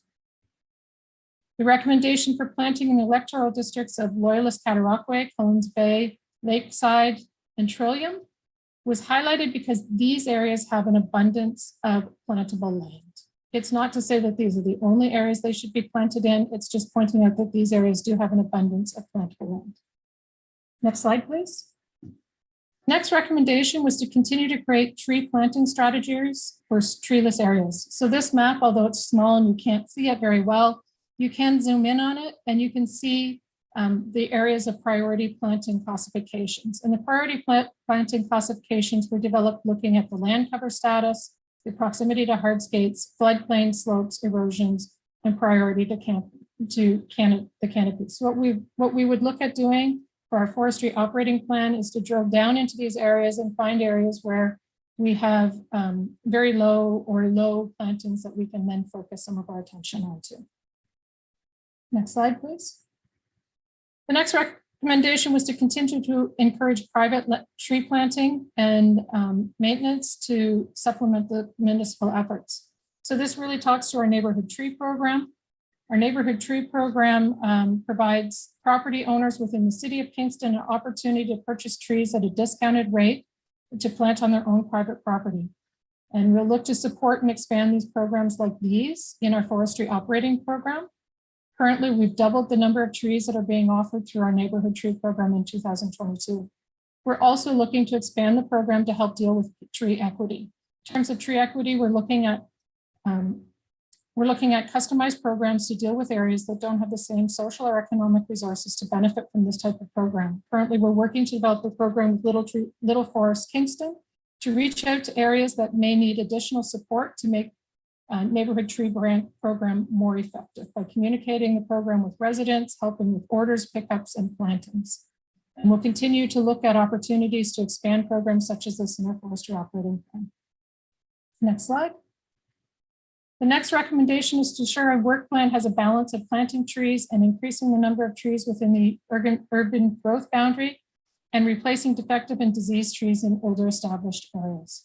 So we need to ensure that we're establishing programs to ensure the ongoing health of the urban forest. And again, that's really looking at some of the areas where there already is very well established trees and making sure we're maintaining those trees or starting to plant trees to replace them if they're getting old. Older and may soon be at a risk of dying or have defects. Next slide, please. The next recommendation was to continue to choose species that are best suited for the environment and the proximity to infrastructure to ensure the diversity of the tree species uses native species and species that are hardy or non-native, but well suited for the area. We've had a lot of success with survivability of the trees the forestry department has planted. It's largely due to the amount of time and effort that goes into determining the right tree for the right space. We'll need to ensure that our programs continue to ensure diversity and utilization of the right species going forward as well. And this will be looked at in our forestry operating plan. Next slide. The next recommendation was to continue to establish long-term growing contracts to ensure availability of high quality stock. So we currently have a 3-year contract with a company that we use, and we've used them for many years. And we'll address the need to continue to work to ensure high quality native stocks as we move forward. Next slide. So moving forward, based on this report, we will bring forth the forestry operating plan to the meeting in June, which will incorporate the recommendations of this report, the key aspects of the urban forestry management plan, operational requirements for the forestry group, and again, comments made through this presentation today as well. The goal of the forestry operating plan will be to move to the 30% urban forestry canopy cover. Next slide. A few other items that I just wanted to touch on. The intent is to be able to conduct the tree canopy study in-house and provide updates annually. So currently, our GIS department has the tools that they need to be able to pull a tree canopy study on an annual basis, and we will be able to provide that information to you on an annual basis. All applicable city departments to deal with forestries and trees will work together to ensure that we have a unified approach to continued management of the urban forest. So looking forward into the next year, it will be to look to see that we bring all of those groups together so we can have a more unified approach to forestries and trees within the city. And a commitment to start planting trees in areas where it's been traditionally difficult due to infrastructure. So looking at areas where there's a lot more hardscape and what we can do to introduce more trees into those areas. Moving forward, we'll utilize the information and comments associated with this to help us develop the forestry operating report. Thank you for this opportunity to present the tree canopy coverage and ecosystem service assessment to you tonight.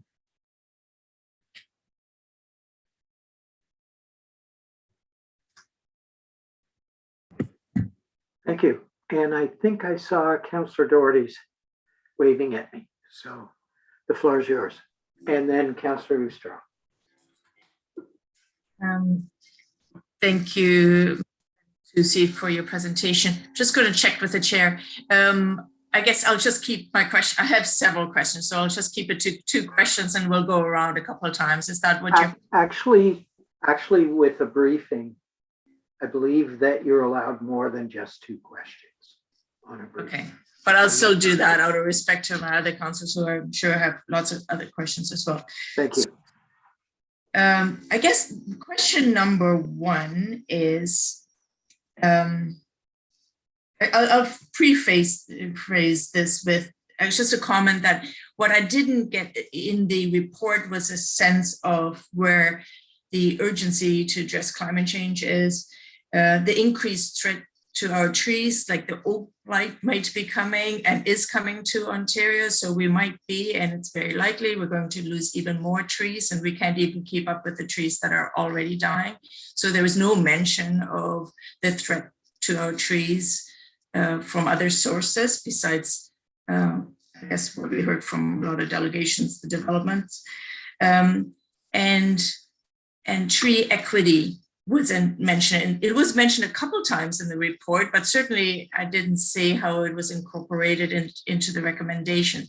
And I tell you, in Portsmouth District, which is the district I represent, when I was door knocking, in the summer I was door knocking, it was extremely hot. And I never heard of the term tree equity before, but I actually felt it. I acutely felt it.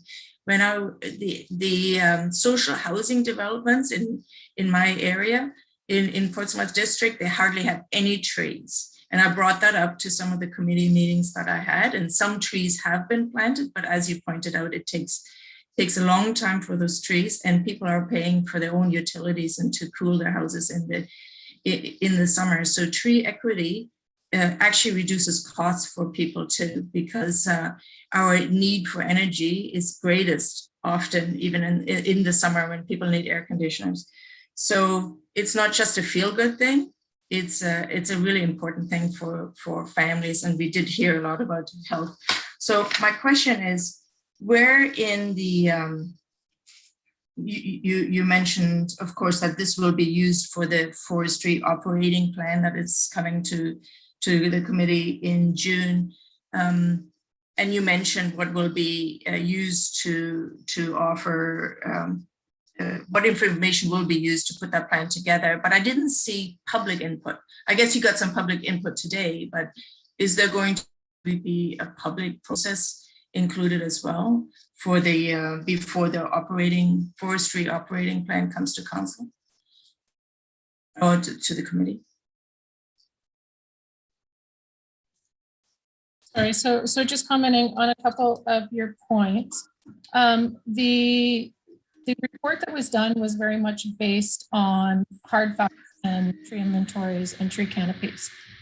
So definitely the other items such as the tree equity, the threats from other sources will definitely be dealt with in the forestry operating plan. Those are items that may not have been looked at in the sort of the hard data of a tree canopy coverage study. Your question about whether others will be involved in the forestry operating plan. At this point in time, we're taking this information in. We have got other sources of information. We're really pulling from the urban forestry management plan and the goals, the 7 goals that were in that plan. That plan was very much developed by a group of multi-group of people from public and private sources, and we'll continue to build on that through that forestry operating plan as well. Okay, thanks. I guess my other question, Brad, did you want to throw something in before I ask my next question? Sorry, Chair, I'm jumping in there. Hey, thank you, and through you, Mr. Chair. So just want to add, so this as Director Santucci noted, this is a canopy report.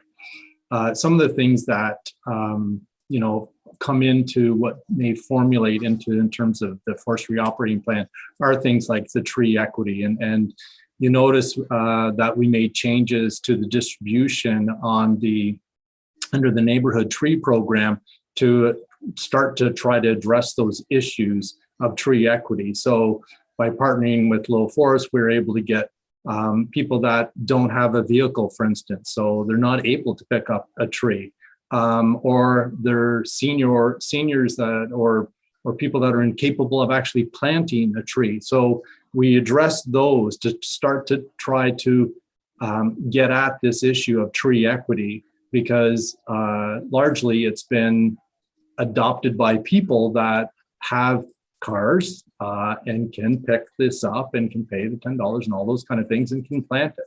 So this was just the start of that, and we're continuing down that path with the operating plan that Director Santucci is talking about bringing forward in June to start to address this. And so even though in the equity in the Canopy report, there's talk about these areas, need to be focused on, be careful about jumping on that. The Public Works Department have been planting trees very equitably throughout every district. In fact, it's almost dead even on percentage basis across all districts, which is quite amazing, I found. But it's also to continue that. So the first point that Director Santucci had on her one of her slides was that we're try to plant wherever you can plant, and that's what we intend to do. Doesn't matter which district, we're going to be looking at every spot that's available to plant a tree. Can we plant a tree there? What's preventing us from planting a tree there? And then continuing that work. So getting them on private property. And that's why, we're focused on moving towards that 30% initiative instead of double the tree canopy, but get to the 30% because that includes private. And there's some places where we can't get it on the public property, but maybe we could get it on the private land that's just right next to it. And then it improves that streetscape for everyone as well. So it's those kind of initiatives that are going to be coming forward. And we're actually, Director Santucci's already started actioning on. That helps. Thanks. Thank you. Just one more question. Sure. Go ahead. So nobody knows the community better than the neighborhood. So I'm just going to go back to that question. How can the community get involved to have a say and to give some input? For example, like Calvin Park and Polson Park, they've lost a lot of trees in those areas. In fact, in my entire district too, have lost a lot of trees, and the neighborhood may have a vision of where they feel the trees would be. So what kind of communication system is there going to be in place for the community to have some input?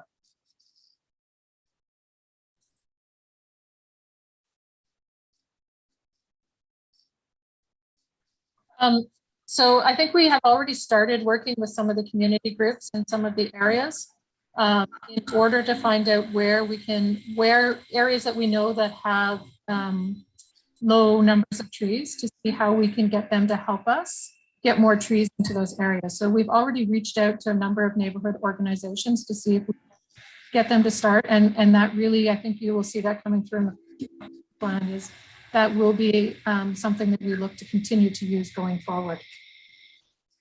Okay. Thank you. Any further questions? Oh, Mr. Joyce. Thank you, and through you, Mr. Chair. Sorry, just to quickly add on to Director Santucci's comments.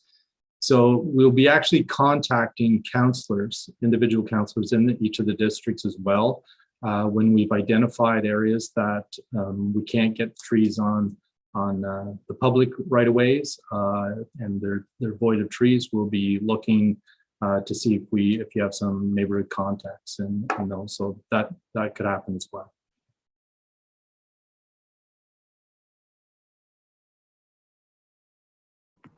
Thank you. I believe Councillor Oosterhoff was next.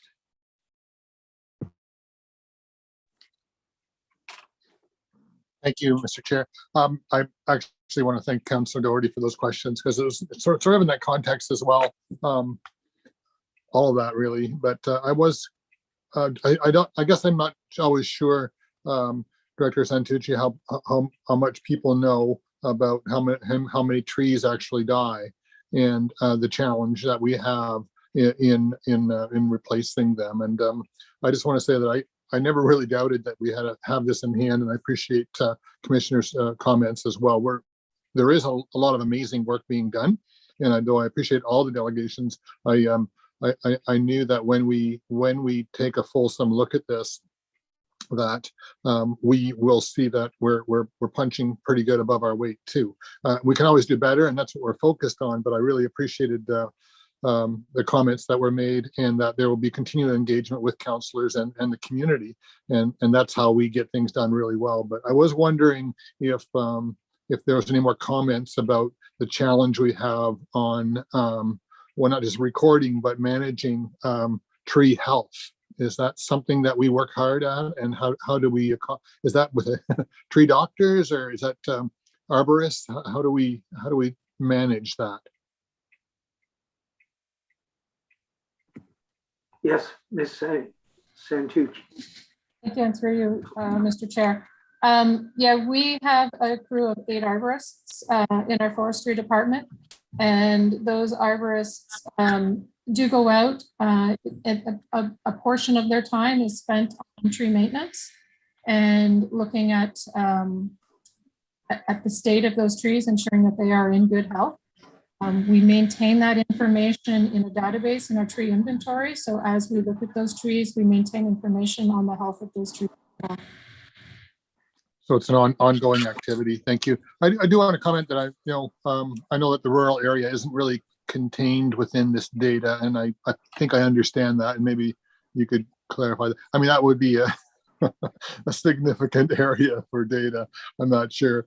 I mean, it's 25 kilometers from my house every direction but south, so it's a big area. But I do think that there is, I do appreciate the involvement that you've already had with Rural Advisory, and we do have input there. I do want people to know that listening, that the rural area has a part of, is part of the task as well, and are involved with it as well in different communities. So I thank you for that. I look forward to continue engagement with you guys. Thank you. Thank you. Oh,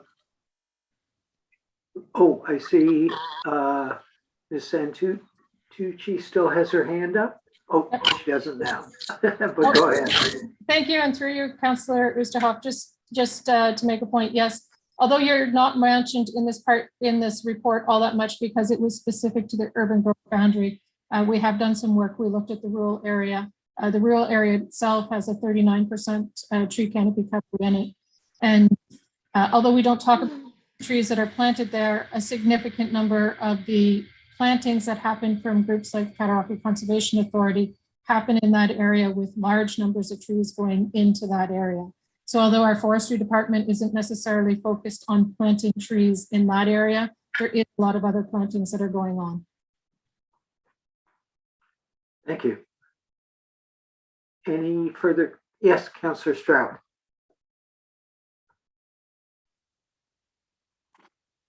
Yeah, I have a couple questions, but just to quickly touch on what the director just said about Councillor Ostroff's district, Countryside. So just so we're aware, all of us committee members, of the big picture, Countryside is by far the biggest district, has the most hectares. You can see that on the list. Well, actually not on the list in this report, but if you look at an acreage or a hectareage list, it's by far the biggest district. As Councillor Ostroff just spoke about the vast size of it, right? And it has a 39% canopy, which is the highest number of any district. And it's the biggest district. So you can conclude from that a huge chunk of our tree canopy is in Councillor Ostroff's district. And that is, and in fact, we rely on Countryside for those trees. To get anywhere near our tree canopy goal, it would be impossible. Those trees are like the heavy hitter. The Countryside is carrying the city when it comes to the existing canopy. I just wanted to make that point because you can get lost in all the numbers. To me, it's a crucial part of our overall swing at trying to get to this 30% canopy. My first question has to do, it's directed at Director Santucci, because it's work that Public Works has to do. If we have a drought, we have I believe we now have a drought management strategy. We have we have levels of drought that we monitor, Environment Canada and so on. What is the plan if maybe not 2022 or 2023? There's a drought coming. There was a big one in 2012, I remember, before I was elected, and there's been more since then. I'm just wondering, what's the plan for the next major, like mid-level drought or higher? I know there's some direction from council in the past. I was just wondering, what's Public Works plan to manage the next drought? Thank you. Thank you. Oh. Go right ahead. Thank you, and through you, Mr. Chair. Councillor Stroud, I would love to be able to give you an answer to that right off the top of my head. Unfortunately, I know we have one. I don't know all of the details of that report or of that, what we do in that case, but I can definitely get that information for you. Okay, and it is a little bit off topic because it isn't part of the consultant's work necessarily, but it gets sort of to the aspect of the report or the missing aspect of the report.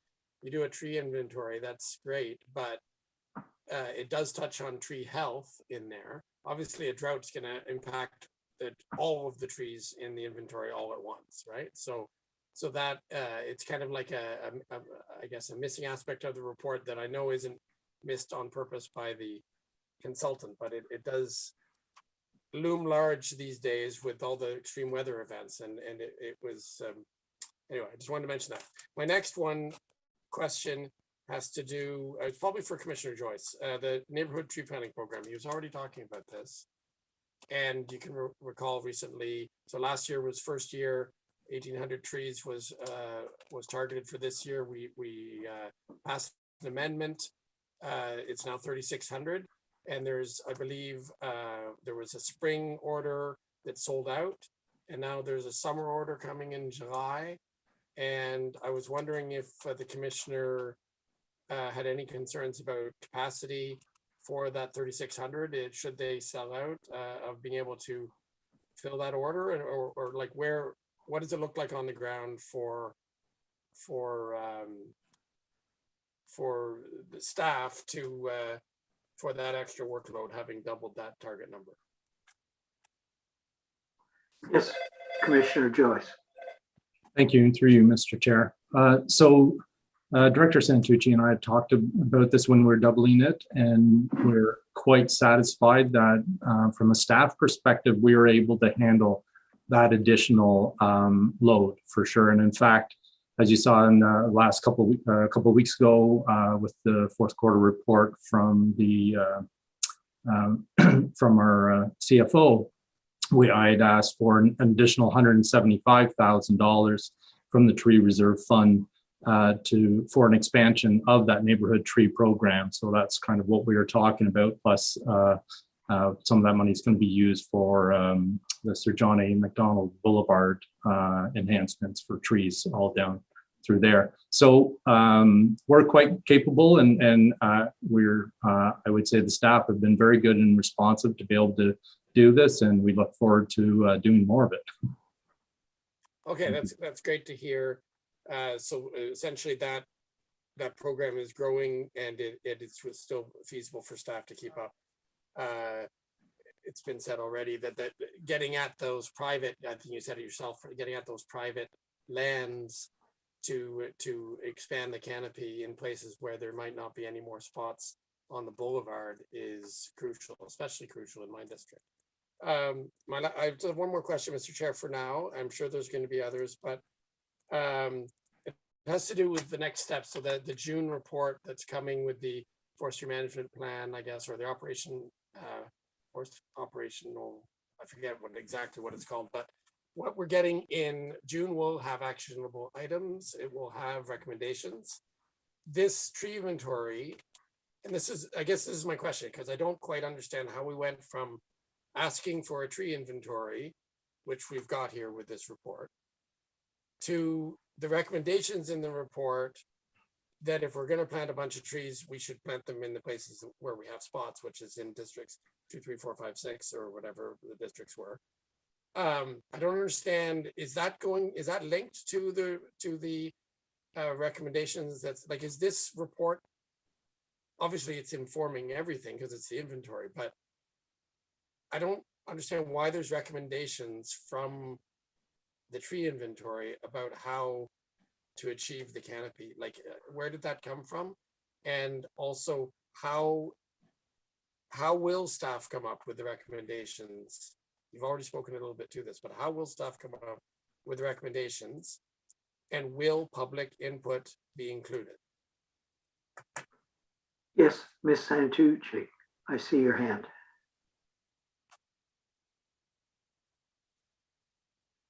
Yep, the floor is yours.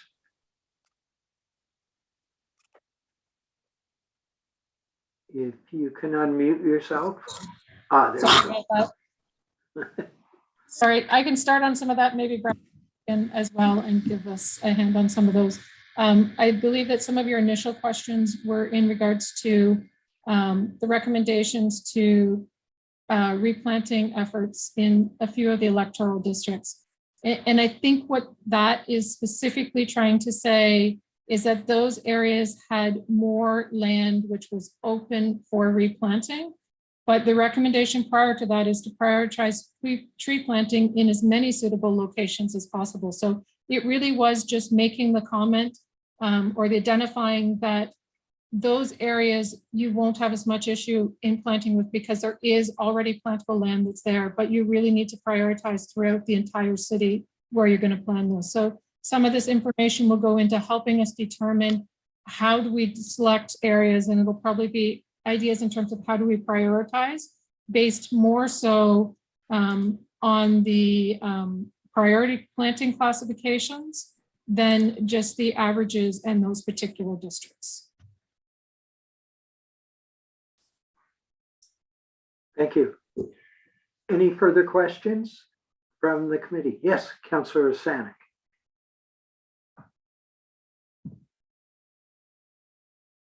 Thank you very much, Mr. Chair.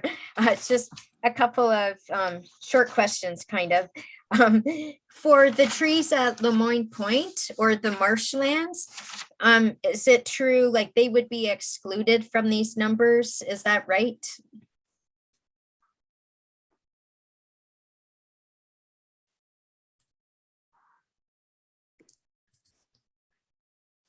Who would like to answer that? Ms. Santucci. Thank you, and through you, Mr. Chair. So I think if you look at the chart that talked about impervious land, pervious land, preferable land, the areas that are preferable land remove things like sports fields, wetlands, airports, prisons. So those areas that you can't actually plant in, those are the areas that are removed for that preferable land percentage. Waterways were actually removed, so the actual creeks and that sort of stuff was removed. So there's a bit of both of that happens in their Councillor. Oh, okay. So does that mean that Lemoyne Point, like the trees at Lemoyne Point, are excluded because they're owned, like, you know how, let's see, the CRCA owns them, but we pay for the maintenance. So in terms of this report, is it safe to assume that it doesn't include the trees at Lemoyne Point or the marshlands, for example? Even though like we kind of, we give money to the conservation area to maintain that. I see Commissioner Joyce has his hand up. Thank you, and through you, Mr. Chair. So, Councillor Osanik, they are included in terms of the tree canopy coverage. They are not included in terms of the tree inventory. So where there's 29,000 trees, they're not included. Any woodlots that are in the urban area are not included in the tree inventory, and that's why Director Santucci and I are trying to move towards that Environment Canada base that stipulates trying to have 30% of coverage, tree canopy coverage in the urban environment, to look more at that, because that's really what's more important than the number of trees. And of course, because as soon as you get into the number of trees, you get into the discrepancies between a small tree, a large tree, those kind of things. Whereas tree canopy is really a much more accurate assessment of the forest in the urban environment. Right. Okay. So based on that, I totally agree. I would much rather, like, I'm just interested in the percent, right? And so when we say that it's 21.48% forest canopy within the urban growth boundary, but that excludes our forests. Or No, is that wrong? That includes the that forest? that would include the woodlots within the urban growth boundary. Okay, thanks. So that was like a little bit, that was definitely confusing in the report, because when I was reading the report, I was thinking, okay, so the 21.48% doesn't include the tannery lands because that's not publicly owned, or it doesn't include like all the forests that are right now being chopped down this spring. But we're saying 21.48% would include all the woodlands. Yes. Within the urban growth boundary. That is Yes. correct. Hmm. Yeah. That's why, again, we want to get away from the concept of the doubling the tree canopy because that definition was actually based on number of trees, not on actual percentage of canopy. And we're trying to, we both think that it's more important to move towards the tree canopy percentage and using that as the baseline of measurement for the city, not the number of trees.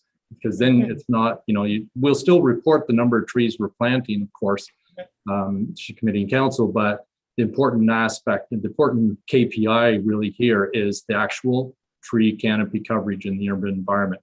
And just as a note, the rural number of 39% doesn't flow into that 30% calculation at all. Thank you. Okay. Any further questions from the committee? Well, are we doing go another ahead. round? We're doing I'm another sorry. round, right? Yeah, I'll give you Okay. another opportunity. And just a quick comment to any members of the public still here. You will have an opportunity after the committee has completed their round of questions. So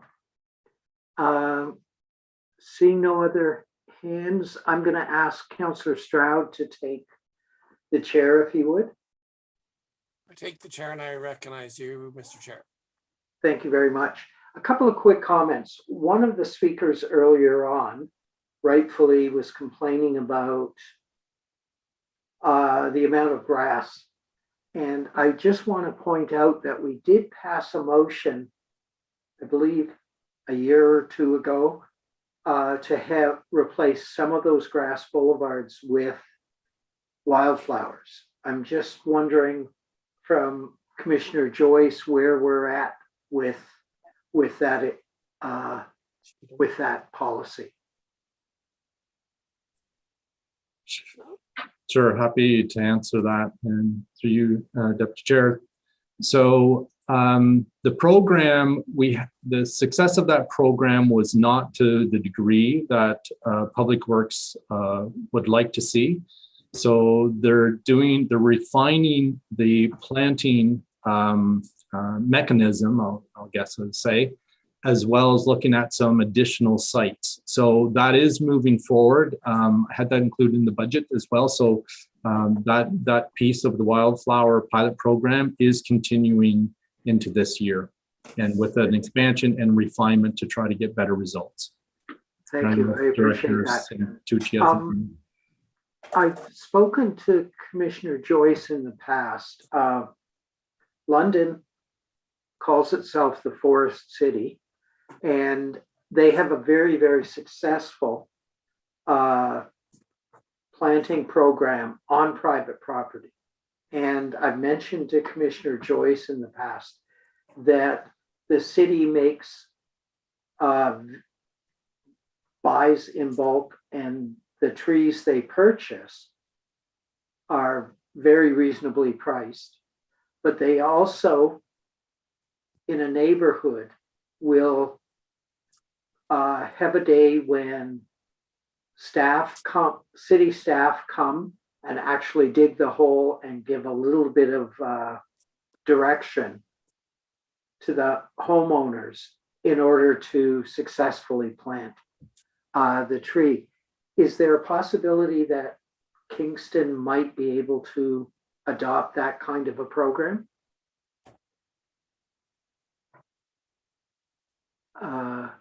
Yeah. So I think that is something we had started to take a look at.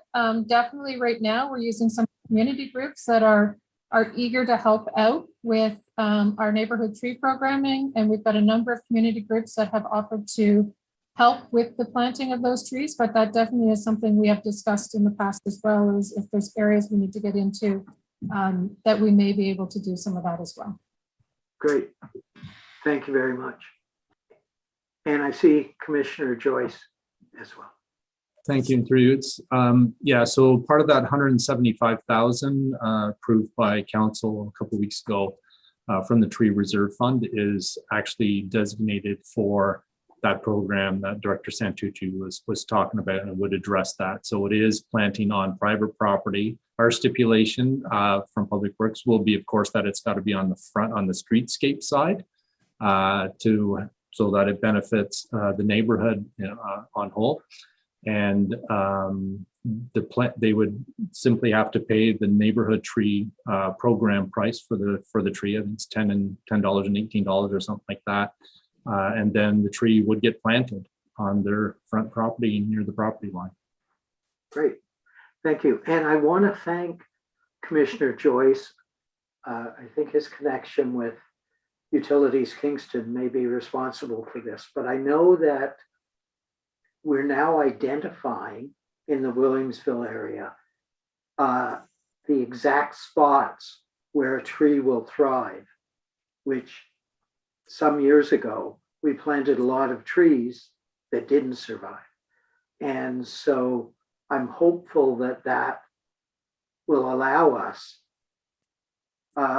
greater efficiency in planting trees. And is there a possibility with boulevards along Sir John A, for instance, to identify where a tree could thrive, and therefore we can plant trees on boulevards as well?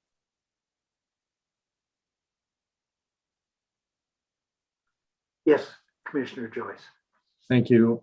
So yes, there's actually Director Santucci has a plan for the boulevard, the center boulevard for Sir John A. And that was part of that $175,000 as well from a couple of weeks ago for approval, so that we can beautify that stretch of road from essentially, the 401 down towards Union. It'll be just past Johnson Street is the extent that we'll go.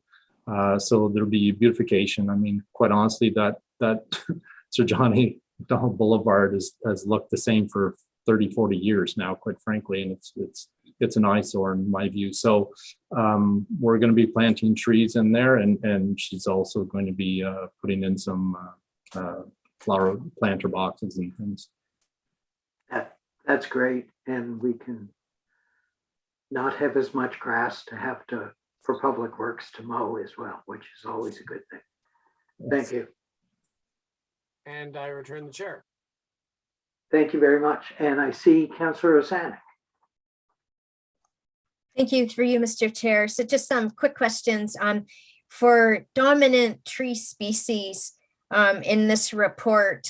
When they did the tree inventory, did they do some appendices, like with what trees are in each district, like 20-30% ash trees in this district, or oak trees, or would those reports, would it be available in June when you bring the urban forest management plan updates to us?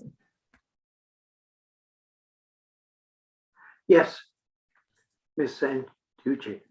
Thank you, and through you, Mr. Chair, and thank you for the question, Councillor Osanek. That information is collected. It's just a matter of pulling it out and sorting it into the information that we need. So it definitely will be in the operating plan.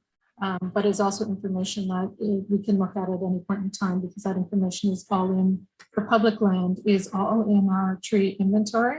It's a little bit more difficult to pull out for public land, or sorry, for private land, but it is something that possibly with some of the new stuff that our GIS group is doing, we may be able to pull some of that. It may not happen right away, but over the next couple of years, I can see that information being able to be pulled for private land as well.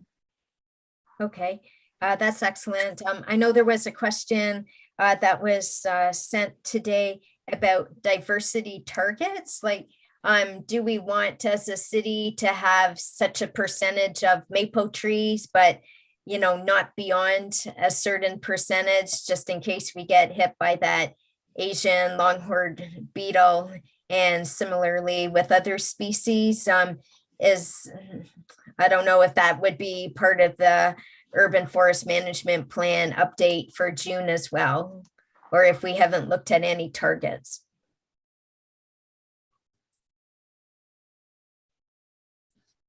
Yes, Ms. Santucci. Thank you again. That's a great question. I don't think we have actually defined targets. That is, again, something we've looked at, and it is something that our forestry group looks at every time they plant. They try not to plant the same species. I think if you go into many cities, you'll see that you'll go down a road and it'll all be maple trees. If you go down a road in Kingston, typically they have trees all the way down. So that is something that our group is very focused on and very aware of having all the same species, and we will continue that. We can take a look at the operating report and see if we need to look at specific targets or how we word that, but that definitely is something that will be incorporated in. Okay, thank you. And then I think you just said in your slide deck, we'll be doing like a revised Canopy report every year. Is that what we're committing to every year? Yeah, that's fantastic. That's fantastic. Thank you. And then a question was sent to me today to ask, which is, I don't know if we know this, but maybe we could ask the Davies group. Was there like a minimum size tree that wouldn't have been counted in this data? Maybe that's not too relevant, because if it was only counting city trees, we plant, to a certain caliber. But with the mapping, I think it was probably related to the mapping. If there was, with the aerial photos, if like a tree was say below 5 centimeters dB8, it would be too small to have been picked up in the imagery. I think maybe that was the question.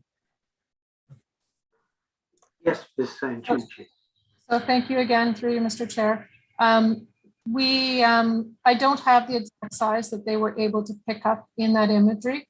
I know that the imagery, we start using the program we're going to use to provide you with the tree canopy annually. That imagery and the information will get more detailed every year as it goes, as that technology becomes better and better. I find out to see what the height was that the tree had to be in order to hit the tree canopy. I don't have that information off the top of my head. Okay, great. It's just great to see that we'll get this data once a year, and that we'll be doing it in-house. We have the capability to do it in-house.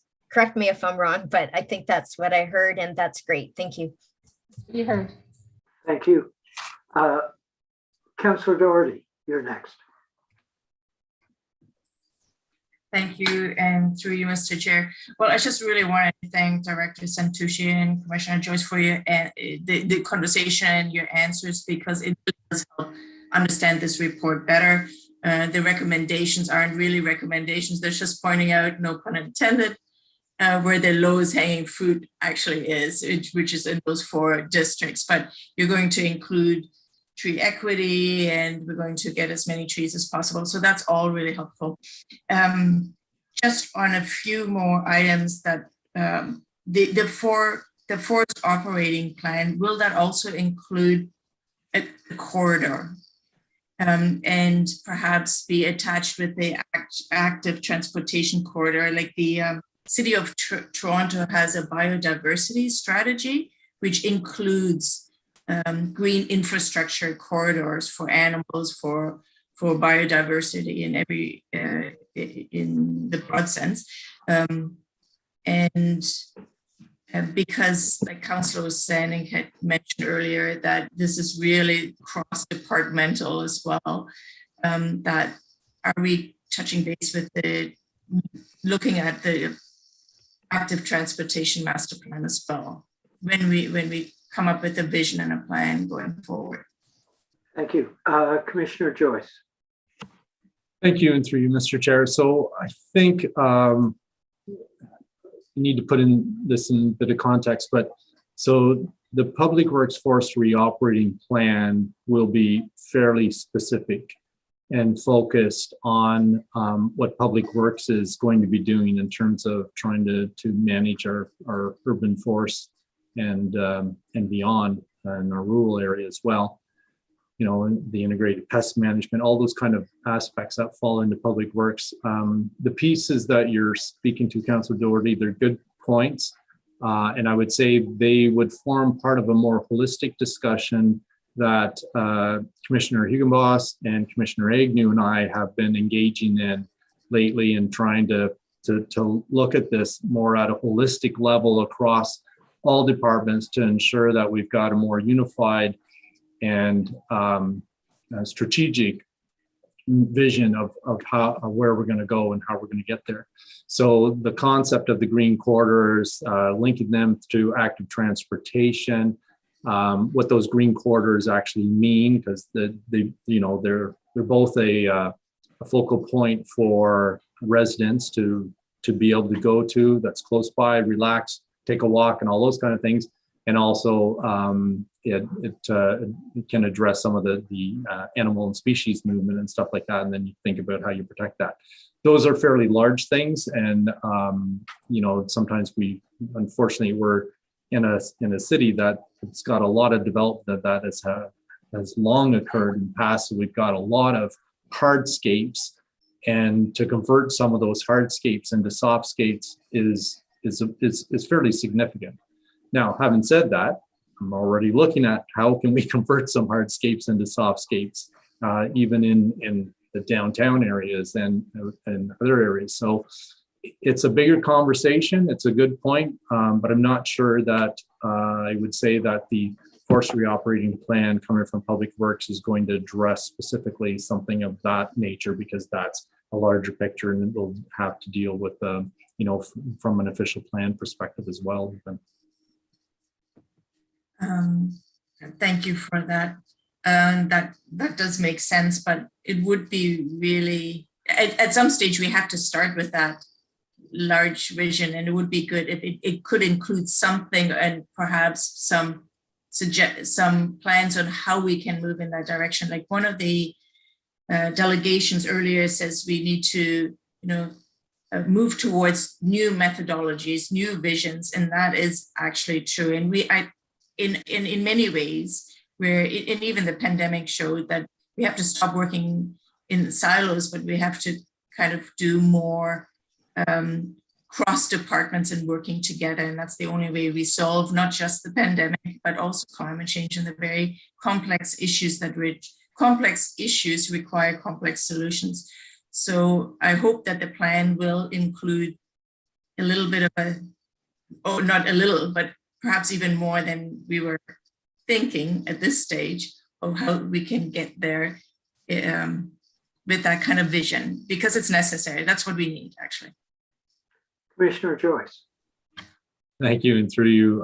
So I hear you loud and clear. I will say it may not be in the forest operating plan, but I will say that one of the discussions that we've been having here is about sort of taking a look at that Kingston's urban forest management plan that was established in 2011, and looking to see whether or not that needs to be renewed, reviewed, and sort of redone. And I would see, I think both Director Santucci and myself are in agreement that that needs to happen, and we're going to be looking to see if we can get that happening over the next 12 months. And it's at that stage that would start coming out, those elements would start coming out into that, which then feed into so many other parts, right? So you get into the tree bylaw, you get into development. So those kind of pieces, and that's where I think we want to seek public input, a lot of public input into that, so that becomes then the basis for the vision of what we want in this city in terms of our urban forests and beyond the urban forest as well. I would say also the rural forest area too. So when we talk about managed forests and things like that. So I do see that was done in 2011. That's 11 years ago. We're probably overdue to review that and renew it and determine if that needs to change and if some of the things in there need to change. So, and I think those elements that you're talking about would come into that, if that makes sense. Great, thanks. That's good news. Just like we review our OP every 5 years, it's something as vital as this. For over a decade, it probably needs some freshening up, which I look forward to. Any further questions from the committee? Yes, Councillor Stroud. Commissioner Joyce has already kind of alluded to this, so I think he's already partially answered this, but I just want to make it clear to the committee and public. So on this topic of big picture vision, we've talked about the various tools and the various plans that are in place and the way that the staff structure functions. That's all we're used to that, but on the sort of big picture vision, so just a few facts to frame my question. So what does a drought management strategy for when there's no rain, a tree health, like there was a question calling Councilor Rosenhoff about tree doctors and tree health, like, an accounting of tree health. And also this report in front of us, which is the Canopy now, and we've just found out we're going to see it every year.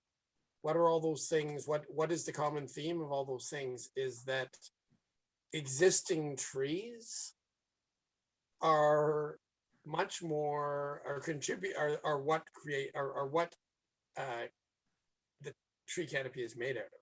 It's made out of existing trees.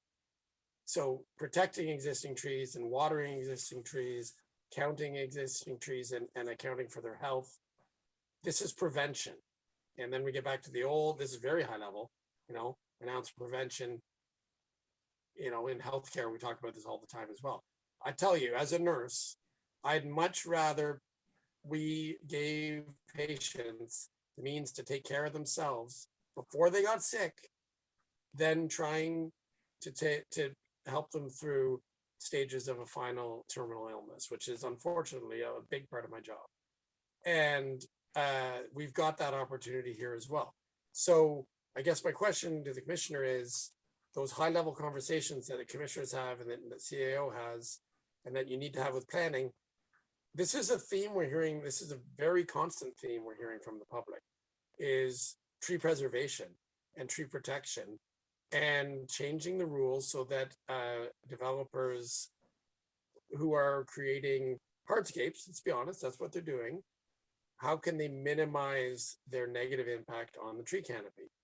That isn't, I don't think, addressed in the forest management plan very well at all. And maybe when it gets updated, we'll see some evidence of that. But is there anything outside of those high level conversations that you have? Because you're clearly thinking, you're getting it. You hear the councillors, you hear the public talking about protecting trees. So you're obviously thinking about it, but how do we get at it? Like, how is staff planning to, it's by far cheaper to water a tree than to replant one. And it's by far cheaper to just not cut one down than to plant 5 new ones to replace the canopy you just lost. Like, if you're talking about how much it's going to cost us to get this tree canopy, prevention is got to be central. So like, I think you get it. I get it from your comments that you get it. But what is happening at the high level? And I guess official plan discussions or operational discussions? What is happening for tree preservation specifically? Yes, who would like to answer that? Commissioner Joyce. Thank you, and through you. So good questions, Councillor Stroud. Yes, we certainly have heard a lot of those things. I think one thing I want to press upon, and we stressed, I should say, Director Santucci stressed this in her presentation, was, you know, the health of our trees is good. It went from fair to good over a 10-year period, but it did that because of the work that Public Works put into it. And I can't stress the importance of that. There is tremendous focus on planting trees, but it's important that any tree that gets planted, we actually do the work necessary to ensure that it grows fully and provides all the benefits that we're looking for. So there's a maintenance activity that is associated with those trees, and those maintenance costs are important. They're an investment in our treescape.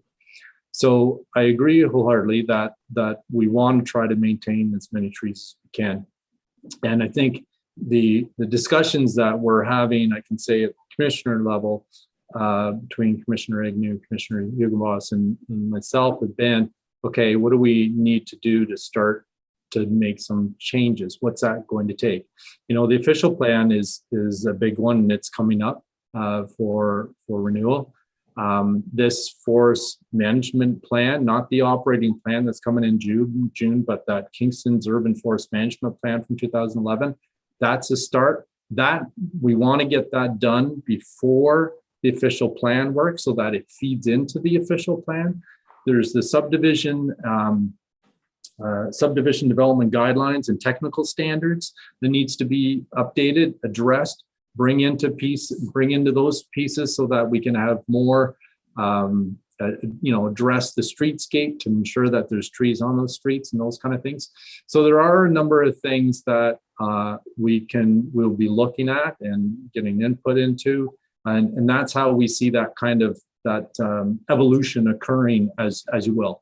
In the meantime, while all that's going on, Director Santucci will be continuing to work to try to get more trees wherever we can get them, and get them in those areas that traditionally have been very difficult to get new trees into. And then also looking at our maintenance program. So she's going to be taking a very strong look at that maintenance program to ensure we have the resources and we're able to do what we need to be able to be doing to actually ensure the survivability of the trees that we have. And that's where you get into the drought piece. So there's an emergency program to deal with those kind of things, the integrated pest management program to deal with those and monitoring those kind of things. And then looking at the whole climate and how our climate is changing and ensuring, and that's why there's that degree that she mentioned about bringing hardy trees that are not necessarily native trees, but they're trees that are probably going to survive well because of the climate impacts that we're seeing. So all of that sort of formulates into where we want to try to get to, and obviously there'll be lots of opportunity for public input at that stage as well. But that I hope that gives you a bit of a sense anyways where we're trying to get. Thank you. Could you take the chair just for 2 minutes, please, Councillor Stroud? Yeah, I take and the I'll chair. be right back. Go ahead. Thank you. Oh, he's going to the bathroom. Okay. Does any other member of the committee have any questions on the briefing? Councillor Osanek.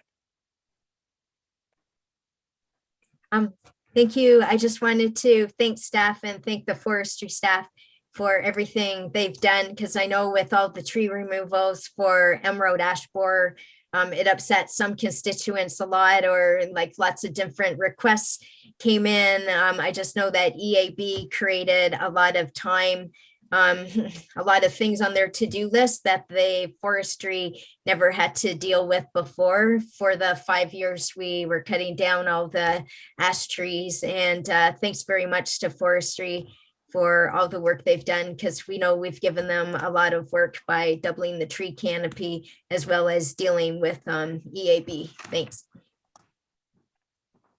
Right. Just for the benefit of the public, could maybe, do we have this number at our fingertips of how many ash trees? I know it was in a previous report, but for the benefit of the members of the public that may be questioning why our tree canopy didn't really grow, it's still about that 21% the way it's calculated. But as Director Santucci said in the report, we were dealing with EAB in that time. Do we know how many ash trees we lost? Because we didn't lose canopy overall, so we replaced a heck of a lot of trees. So do we have an idea of how much that was, either as a percentage of the canopy or a number of mature trees that we lost? Yep, thank you for your question. It's an excellent one. We lost about 13% of our trees that were in our tree inventory, and we lost, which was about 5,000 trees. Okay, so yeah, that's great to hear, because that you really have.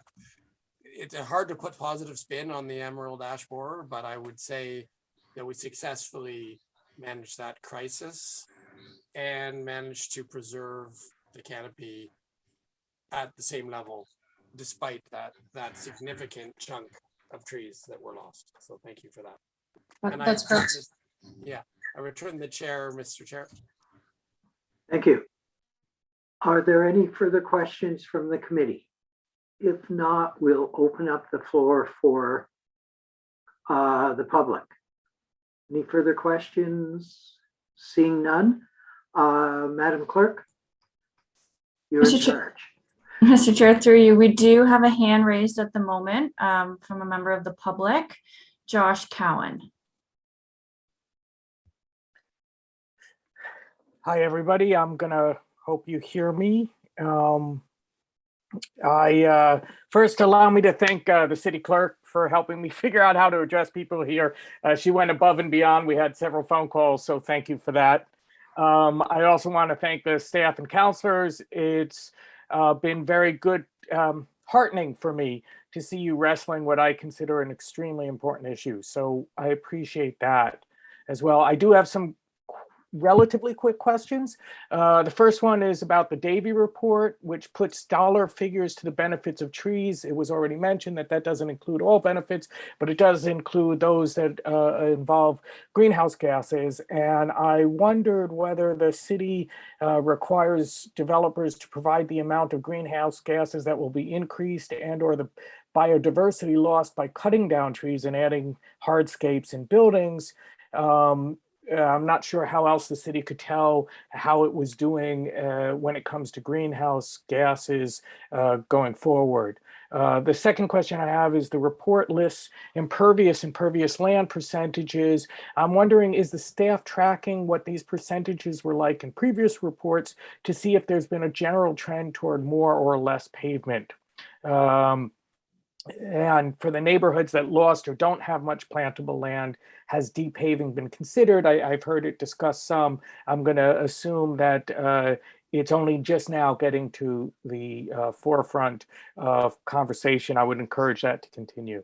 And then, given the paucity of land that's available in Kingstown, Kings Court, Rideau for planting, and while I very much appreciate Commissioner Joyce's reference to the fact that the trees were planted equally across all the different districts, and I can see the political reasons why that might be important. I would argue that tree equity would actually suggest that more planting should be done in those areas where there are fewer trees, and this is especially important from not only the benefits that were so articulately enumerated by the young folks, forgive me for phrasing it that way, but also for just socioeconomic reasons.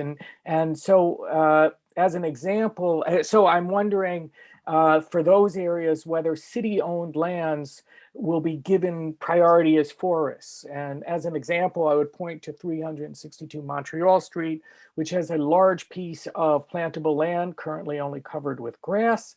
As I understand it, both housing and facilities are interested in the land.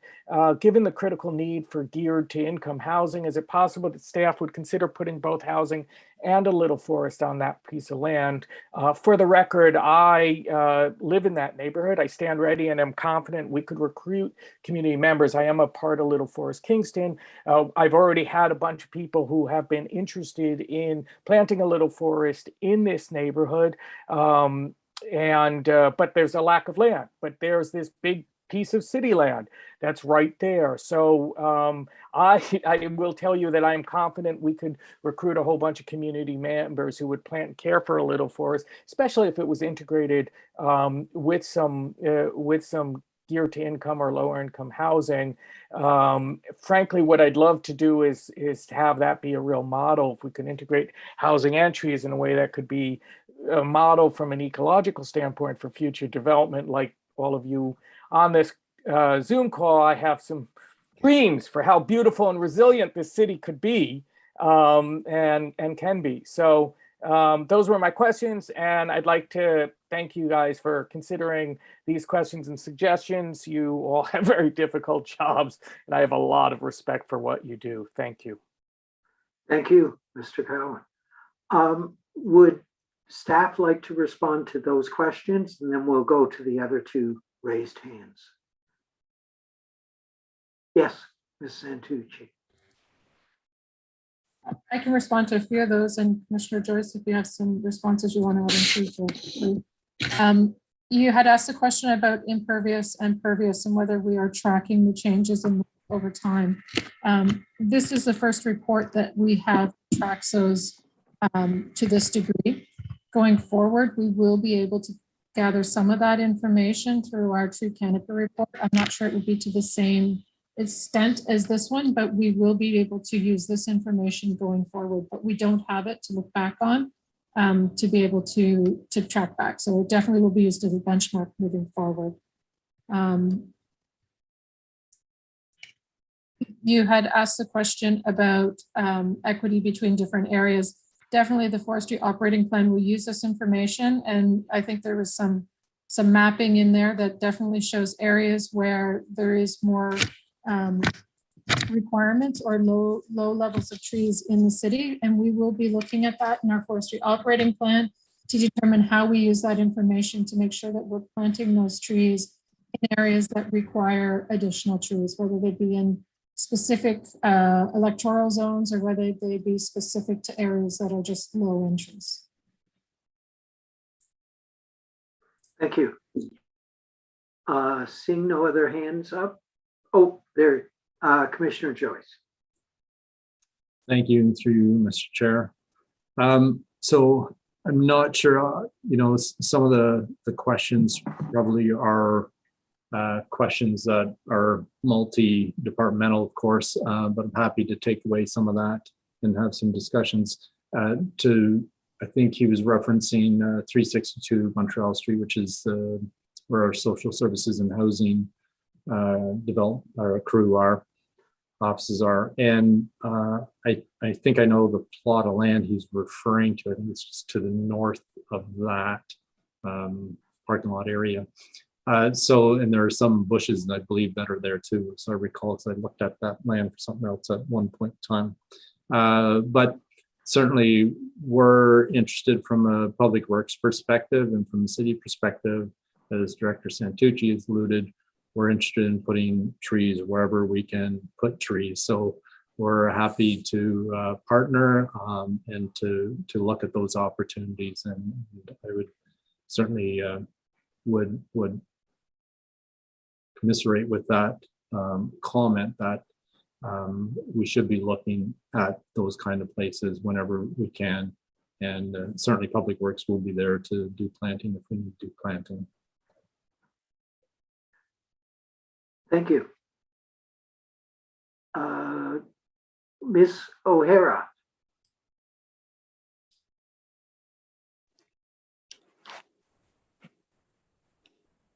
Kathleen O'Hara.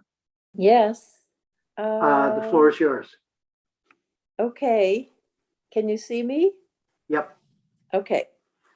I just wanted to ask if there is any way we can keep track as citizens of how many trees are going to have been cut down and how many are on various pieces of property that will be cut down. For example, I heard that there are 2,226 trees being cut down on Clogs Road.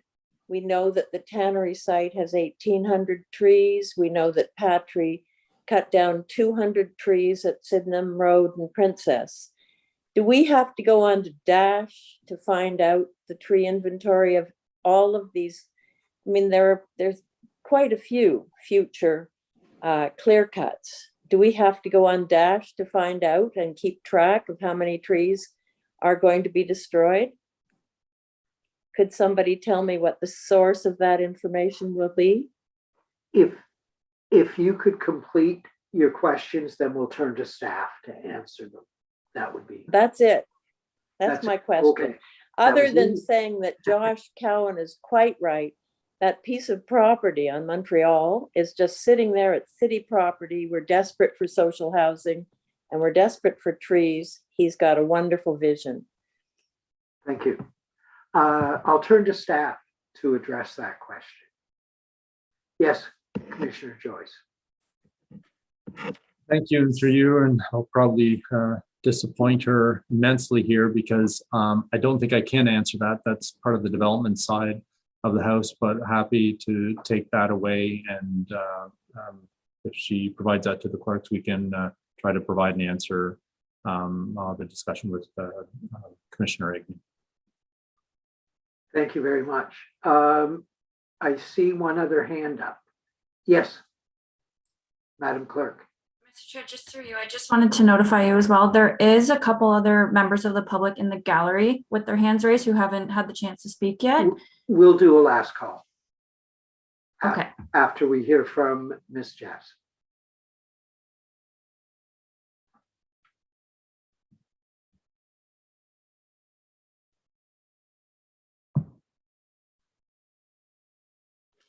Can people hear me? Yes, we can.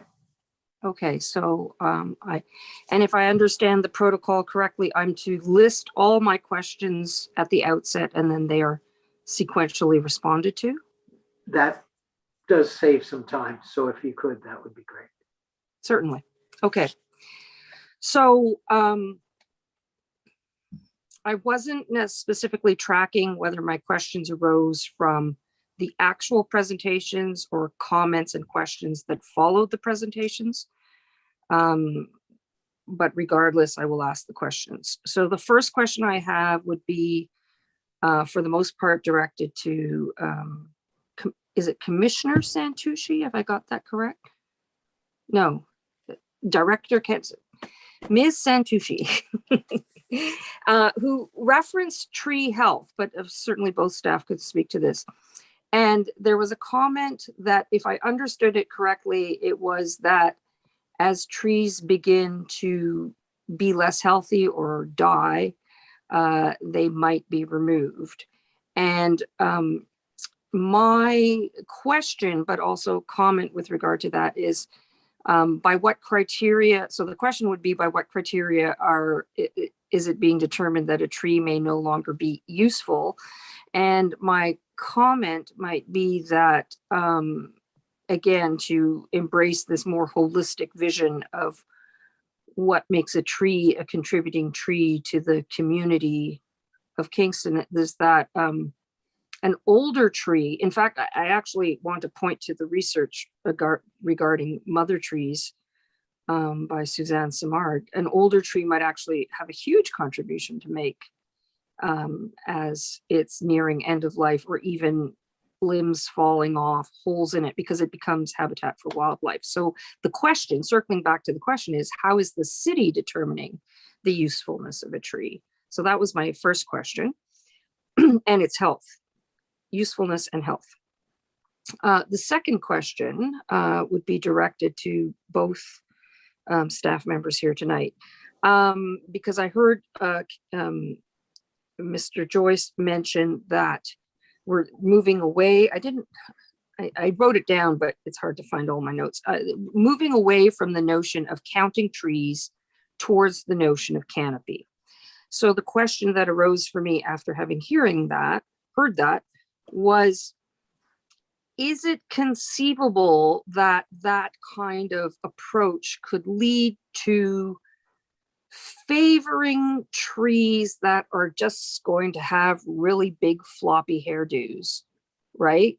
So, which isn't necessarily the criteria by which we should, again, it's this notion of how are we determining the utilitarian nature of a tree, and are we only determining it based on its benefits to us humans? Because one could also argue that biodiversity and types of trees are important, but some might have really small canopies that show up on this methodology and yet be really important from a biodiversity perspective. So I just had some questions about that, and perhaps my suggestion would be some kind of hybrid between numbers of trees and canopy might even actually be more logical. Yeah. And then the third question isn't about trees, unless you're, of course, taking a holistic approach, but it was it was when Councillor Neal asked about the Boulevard wildflower programs, and he said one of the presenters was complaining about the amount of grass. I think he was referencing my presentation. I suppose I was complaining about the amount of grass. Was that Boulevard wildflower program, I believe I've driven past it on Sir John A. Macdonald, and it looks like a very small plot. So the question would be, again, would tree planting be married with and undertaken in conjunction with other kinds of habitat and greenery that would enhance the ability of the tree to survive? Because a tree planted in a plain of grass, I would think, would have less chance to survive than a tree planted amongst other kinds of biodiverse vegetation that enhance the ability and success of the tree's survival, which was a point that was in Councillor Stroud's question about an ounce of prevention being worth a pound of 30 seconds. That's it. Three questions. You timed that well. Could I see Ms. Santucci has her hand up? The floor is yours. Thank you, and through you, and thank you for the questions. In regards to the tree health, first of all, I want to say that our staff are all arborists, and they became arborists because they love trees. So they aren't looking to cut down any trees that don't necessarily have to cut down trees. So when I talked about older or damaged or dying trees, there's a couple of things they look at. First of all, they look at what they can plant before that. If they know a tree is getting to a point where it's not looking like it's going to live much longer, what can they plant in that area to get it started before another tree? They have to remove that tree. When they look at removal, definitely public safety is the first priority, and that's a big part of our tree inventory, is to do a bit of a risk assessment and understand public safety issues that could result from those trees. So we do look at that as part of that. And then once that tree does have to be removed, again, we've looked to see if there's trees we can plant before that, and then replacing that tree once we do have to take it down. So any tree we do take down, typically we will plant 2 trees in its place, and sometimes more depending on the situation. So in those older areas where there is older trees, we would look to plant before that tree fails, and then planting a couple trees once that tree has failed as well. And then there was some questions in regards to the boulevards and the wildflower programs. It's actually interesting. Our forestry supervisor has taken over horticulture as well. So that definitely was something that we were looking at, is how do we combine those 2 issues and those 2 departments, make them work together a little better. And so I'm hoping to see that over the next little while that we'll see more of that work happening to look at forestry and some of the wildflowers and some of the other horticultural issues as a whole, as opposed to 2 separate issues. Thank you. Commissioner Joyce. Thank you, and through you. So I just want to address the other question that you had regarding the canopy versus canopy percentage versus the number of trees. We're not looking to game this in any sense of the way. The intention isn't to only put in trees that have very large canopies. The intention is to ensure that we are putting in trees that are going to protect our biodiversity and also provide the tree benefits that we're looking for in the long term. So looking at some of those hardier tree species, as well as their native species. So it is to protect that. There is no intent to, try to game this in any way, to plant only trees that have really large canopies. Not at all. We want a very biodiverse urban forest in the city of Kingston, and that is the full intent. And that's, again, why, we'll still provide the number of trees that we're planting, and we'll also in the future provide sort of the numbers, the species, so that we can see that we are getting that diverse mix that is so critical. And I've heard this repeatedly from the forestry staff, so that's why I'm not too concerned about it. I think, addressing that, the intention will be having a biodiverse urban tree forest. Thank you. Seeing no other hands, can we do last call for members of the public? Mr. Chair, through you, we do have another hand raised. So Joanna Rivera is next to speak. Ms. Rivera, the floor is yours. Hi there. I'm coming tonight to bring forward concerns about conserving the mature tree canopy that we already have in City of Kingston. And I want to thank Councillor Stroud for bringing up that concern, because that's exactly something that's been on my mind of late. I've seen acres of urban forest clear cut within a 5 to 10 minute walk of where I live in the last month and a half, and it's disconcerting to see, because I know that when development happens and replanting eventually takes place, that it will be decades before we achieve anything like what was lost in, for example, at Sydenham Road and Princess Street, or a little bit further north, just north of Eunice Drive, between Eunice Drive and the KP Trail. So I would really like to encourage council to look at the threat I see that current development practices pose to mature tree canopy that we already have, and by that I mean currently developers go start prepping a site, sometimes even before any planning is on the books with City of Kingston, and they'll start with clearing, and eventually down the clear cutting trees, and then down the road there will be environmental assessment much later when those trees are gone. So can we look at starting development with an inventory of trees, and this means considering private land and the trees that's on private land as a critical resource. But can we change policy to obligate developers to do that inventory at the forefront, rather than clear cutting and replanting? And that would really entail a whole revamp of policy and how development happens. But I'm wondering if is there conversation about making that something that happens in the earlier stages, where inventory of mature trees happens, and developers might be obligated to conserve rather than clear and replant. And then my other question related to that would just be what has happened to see how other cities have conserved canopy on private lands, and how other cities have incentivized private land owners to conserve the mature tree canopy that they have on their properties, because I think It's such a significant resource.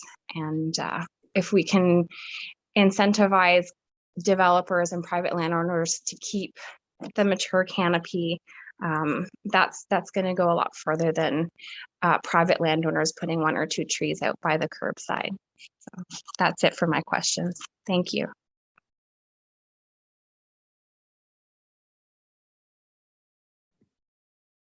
Thank you. Commissioner Joyce.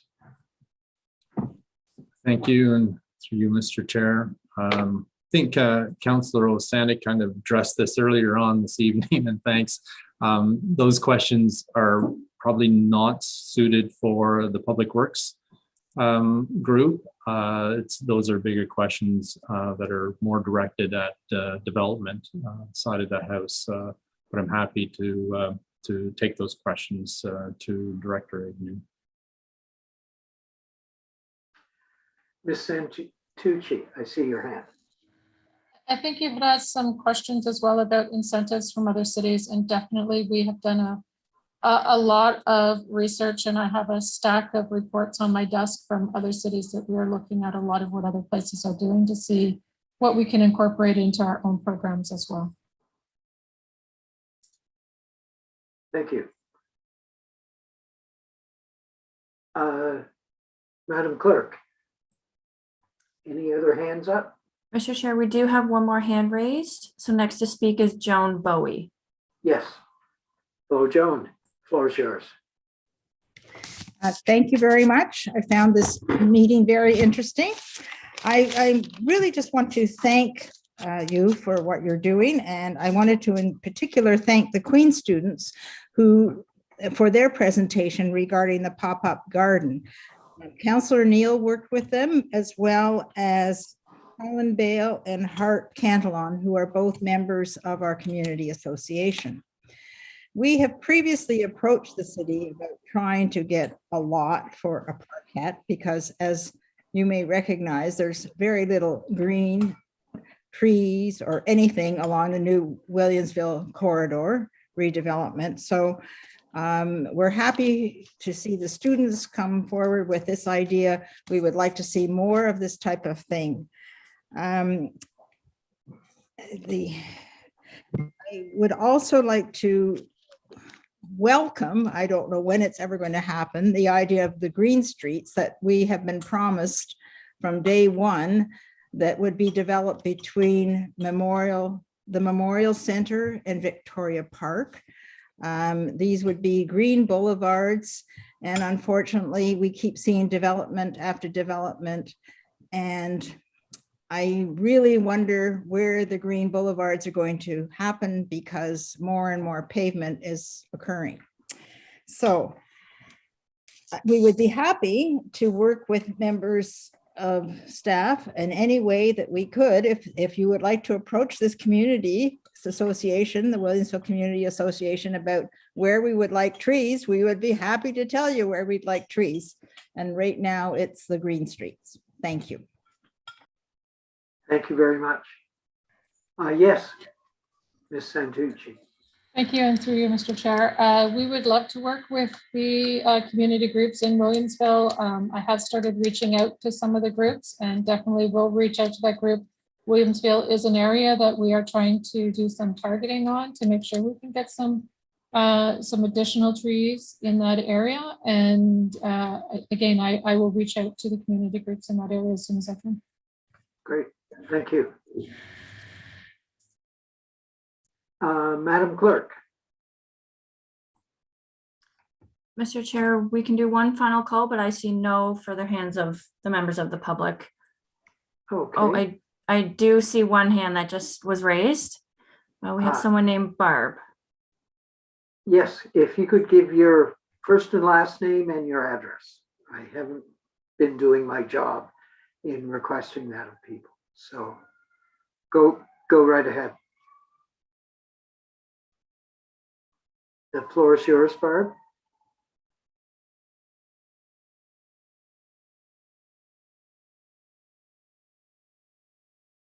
Is there a technical problem, Madam Clerk? Mr. Chair, they do have their mute taken off. So they should be able to speak if someone is there. Okay. If there's anything that you wish to put in writing, if you're having any kind of technical difficulty, and you send it to the clerk, that will be shared with the committee.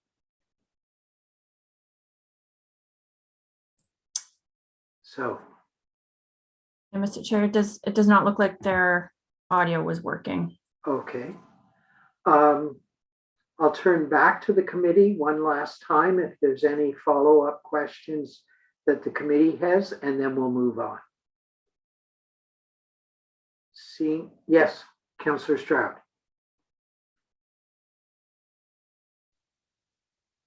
The floor is yours. Are we still in questions for the briefing, or is it, or? Could you move slightly closer to your mic? Maybe it's my old age hearing, but. Are we still in questions for the briefing, or are we at the business item, which is an information report? This is an information report. So once we're finished here, we'll move on with the agenda. I just wanted to make a high level comment about the report. It is clear to me, and I guess I alluded to this when I commented to the second presenter about the high quality slide presentation that we were receiving. I mean, I don't know about the newer councillors here, but the councillors that have been on council for a while must be like me a little bit impressed by the way the interaction with the committees has changed over the years, I guess you could say.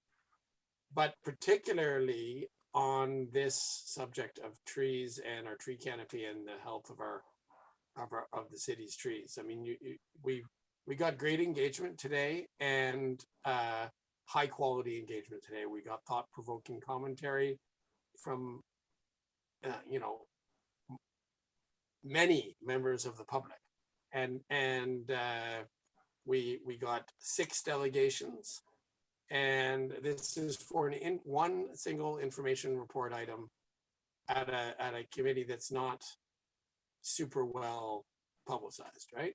So it's just a comment that it appears that climate change and the tree canopy and the health aspects of trees and the effect on people's mental health of trees and everything, it's all linked together, and it's quite striking to me the way that the population is engaging with this subject, and then by extension all of us as committee members, because we serve the public, and members of staff also seem to be getting the picture of how important this issue is.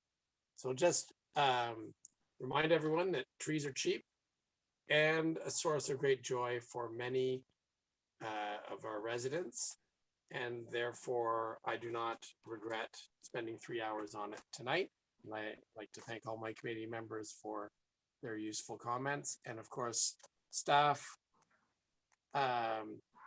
has clearly demonstrated tonight that this is an important priority, and that a vast amount of work has been done by Public Works already and will continue to get done.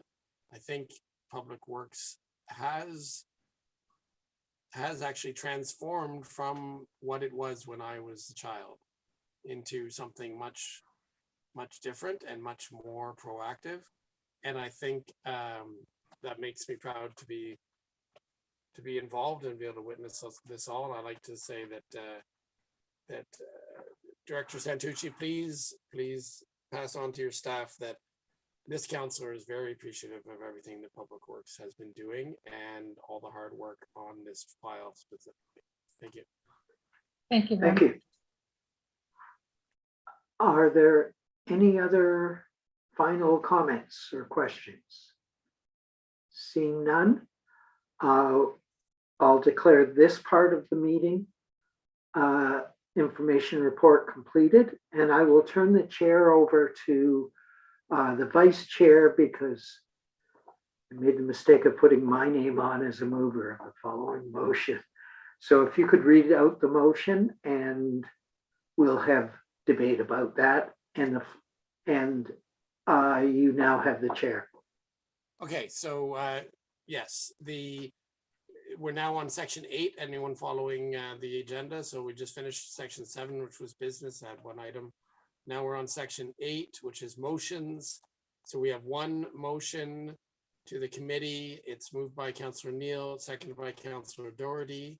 Whereas the 2010 Williamsville Secondary Plan recommended parkettes and green space along the Williamsville Princess Street corridor, and whereas developers preferred to provide payment in lieu of parkland, so few parkettes were achieved to date. Therefore, be it resolved that the City of Kingston pursue municipally owned green space and parkettes along the Williamsville corridor through the Planning Act process, and that the city supports other opportunities along the Williamsville corridor to create meaningful green spaces with the possibility of a community garden for the benefit and well-being of the members of the Williamsville community. So it's moved and seconded, and I will give the mover the first opportunity to speak, and then we will go to members of the committee. Thank you very much. And I particularly want to thank the 3 Queens students in the health sciences department who met with me and a couple of the community people. Actually, we met, I believe, 3 times, and they were very, very keen to bring this this motion forward. And so I sincerely want to thank them. I also want to thank my seconder. I think it was at 10 to 12 on a Tuesday when I was desperately trying to find a seconder, and she came through. So I appreciate that. I think the wording of the motion is pretty straightforward.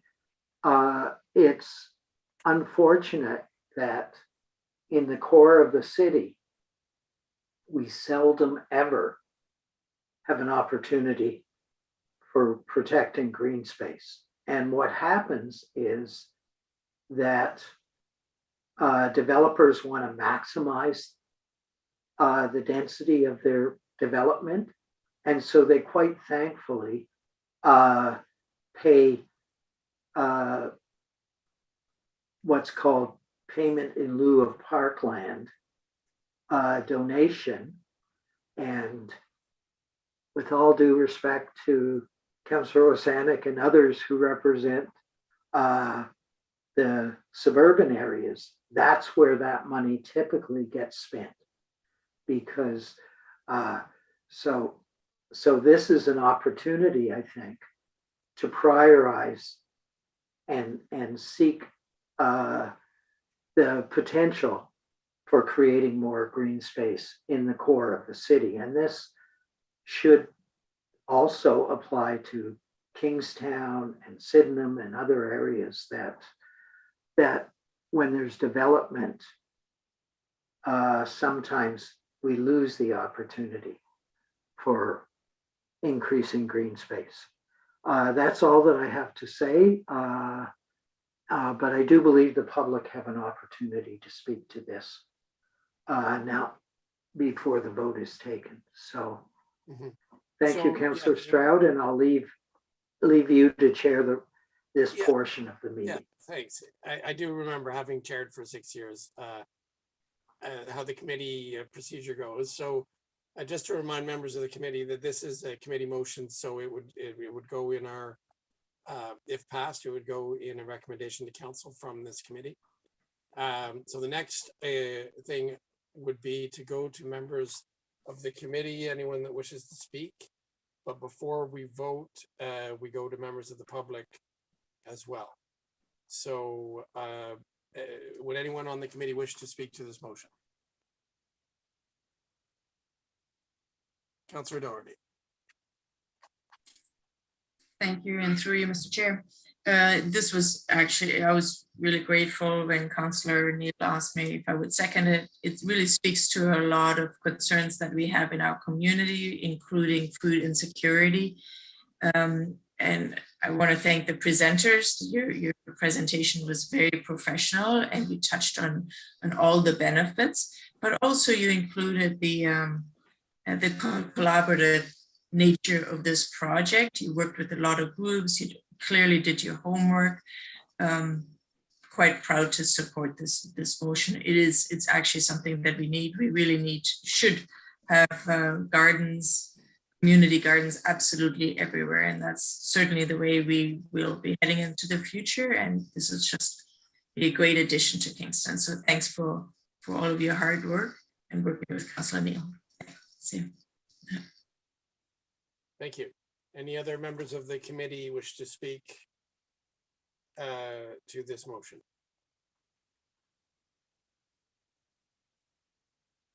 Okay, so Madam Clerk, on new motions at the committee, do we go to members of the public? Mr. Vice Chair, through you. We do give members of the public an opportunity to speak to it. I do see Joan Bowie does have her hand raised to speak. Okay, Joan, you can go ahead. Thank you very much. Once again, I would just like to say that I'm sure the Williamsville Community Association will be happy to support this motion. I had not seen it in writing, but we have talked among ourselves and with Councillor Neil and the people who presented that this is what we would like to see. So I will speak on their behalf and say we would support this motion. Thank you.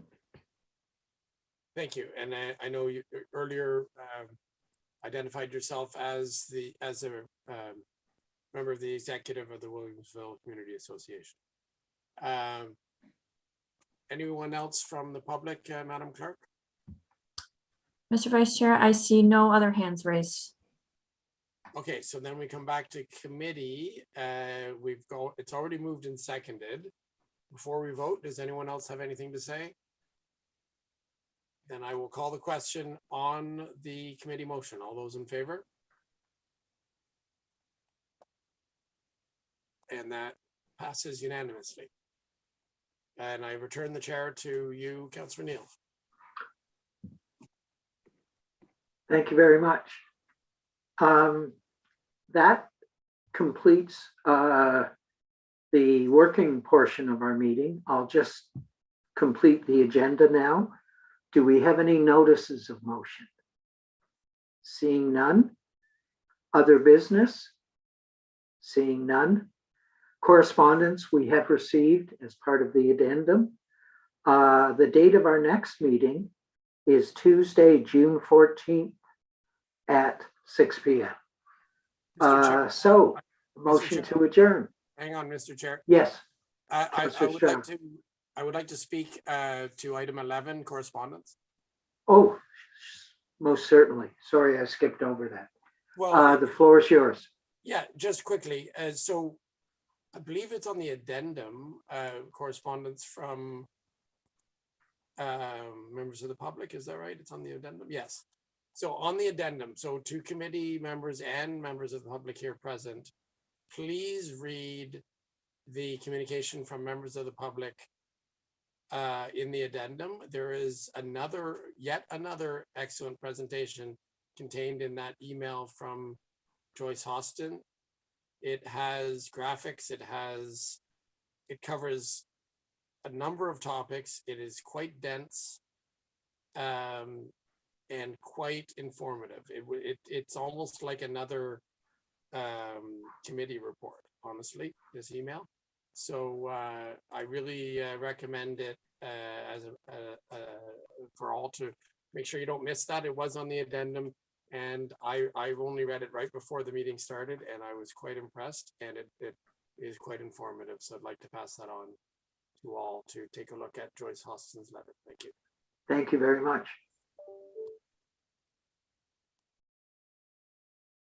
So I will look for a mover and a seconder for adjournment. Yes, Councillor Doherty and Councillor Oosterhoff. All those in favor?